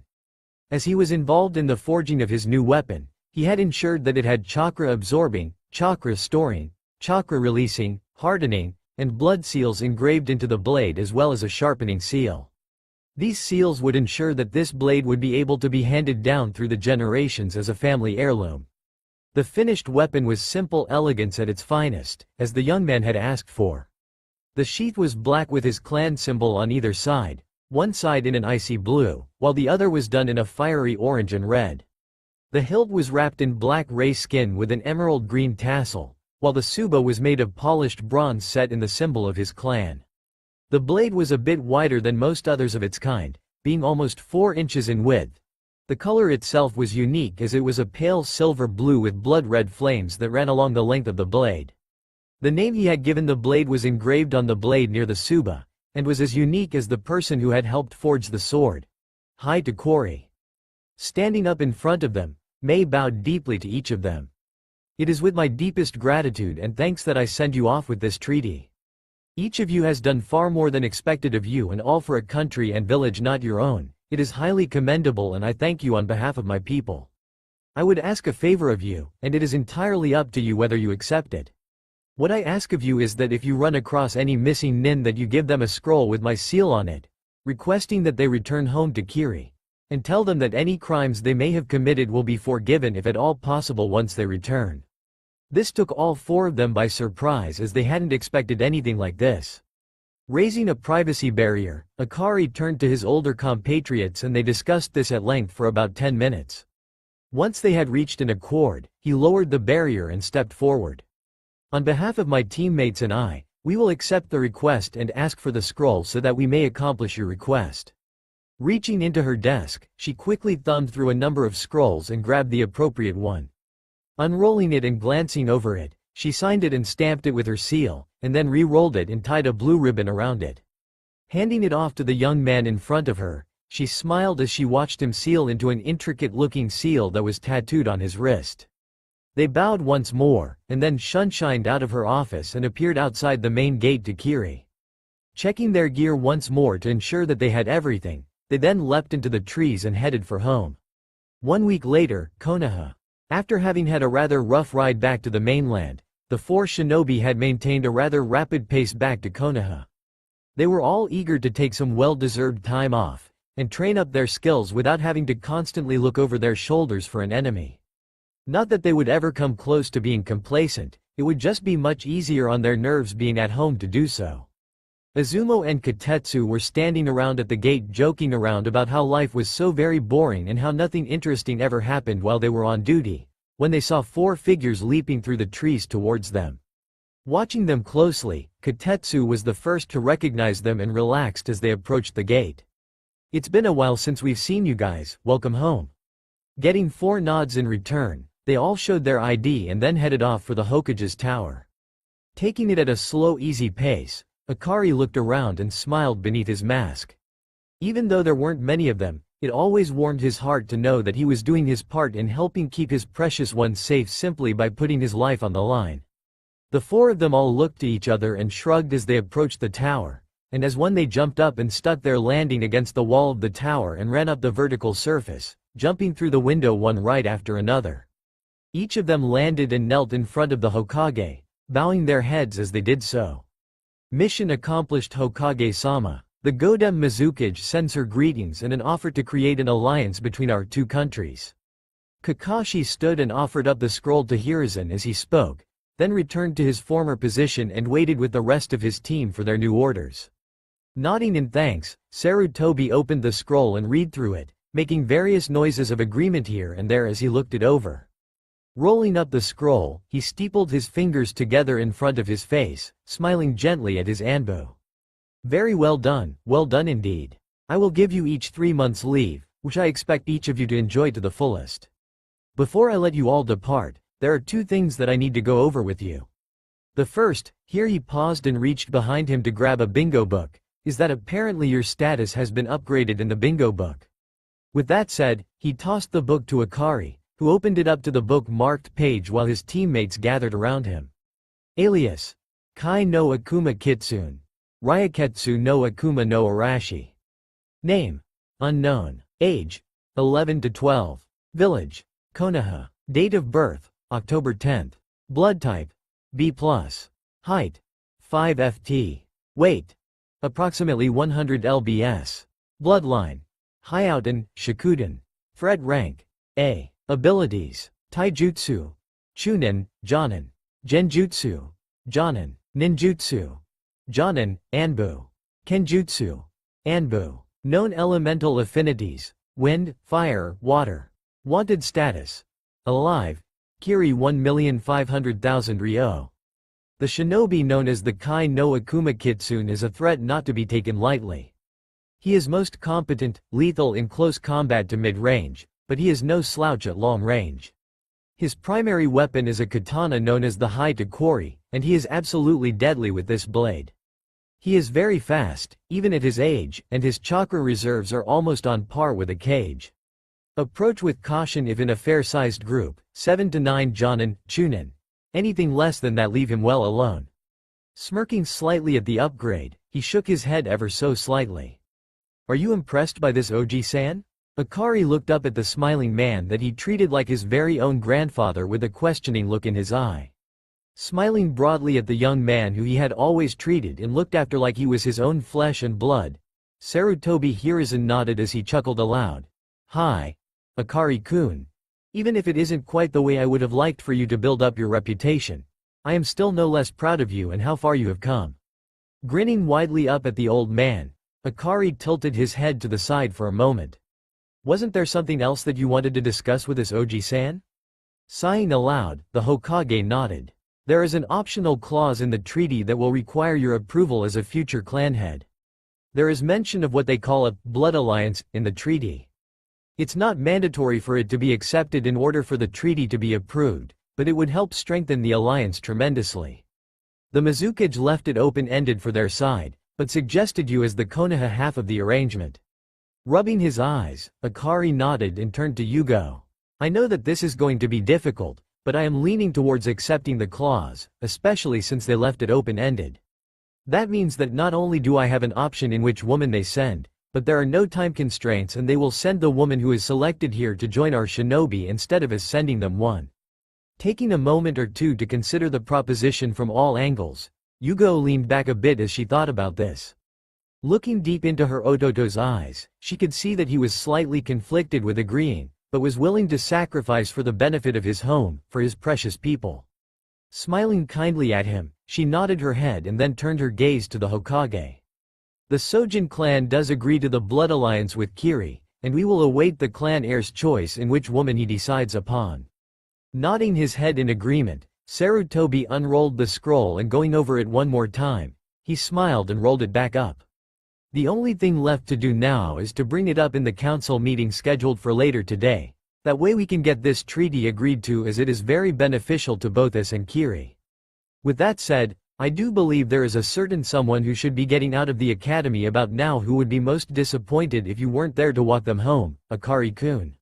Rolling his eyes ever at the ever so unsubtle hint that the Hokage was giving him, he bowed and left the office in a whirlwind of ice crystals. Reappearing at the entrance to the academy, he smiled as he remembered the days of training with his Aniki in Onessen, smiling gently as he reminisced. Shaking his head as he heard the bell go off that signaled the end of classes for the day, he quickly hid himself and removed his mask while waiting for his intended. 5 minutes later he saw her leave the building along with Ino and Hinata. Walking up behind them, he debated over his course of action for a moment before shrugging his shoulders and going for it. Making sure he was visible once more, he put his hands over her eyes and whispered in her ear. "I'm home, my little Kasai no Hana." Making sure that he was prepared for any reaction was his best bet, and a well-played one at that. As soon as she heard his voice, she whipped around and looked at him and then threw herself into his arms and held him as close as possible, much to his chagrin and the other two girls' amusement. He could see the slight blush on the Hyuga heiress face as well as the calculating smile on Ino's face, and knew that he was in for a bout of questioning. Gently kissing her forehead, he managed to pull Setsuki away and hold her by the shoulders so he could look her in the eyes. "I have missed you dearly, and we have much to discuss. Shall I walk you home?" Getting a rather small blush to come to her cheeks, he smiled at her and offered her his arm, which she accepted. Giving a slight bow of his head to the other two heiresses, he offered up his greetings and an apology. "Gomen nasai, I was not intending to be rude to either of you ladies. I am Sojin Akari, Uchiha Setsuki's betrothed. It is a pleasure to meet you." Getting giggles from his future wife, he turned to her and raised an eyebrow in inquiry. "These are my two best friends, Hyuga Hinata and Yamanaka Ino." His face lit up in recognition of the two young ladies and smiled gently at both of them. "It is indeed a pleasure and a privilege to meet the both of you, but I do believe that I have held us up enough for one day. Shall we head out?" The next 20 minutes or so was filled with many questions, both proper as well as somewhat gossip-oriented.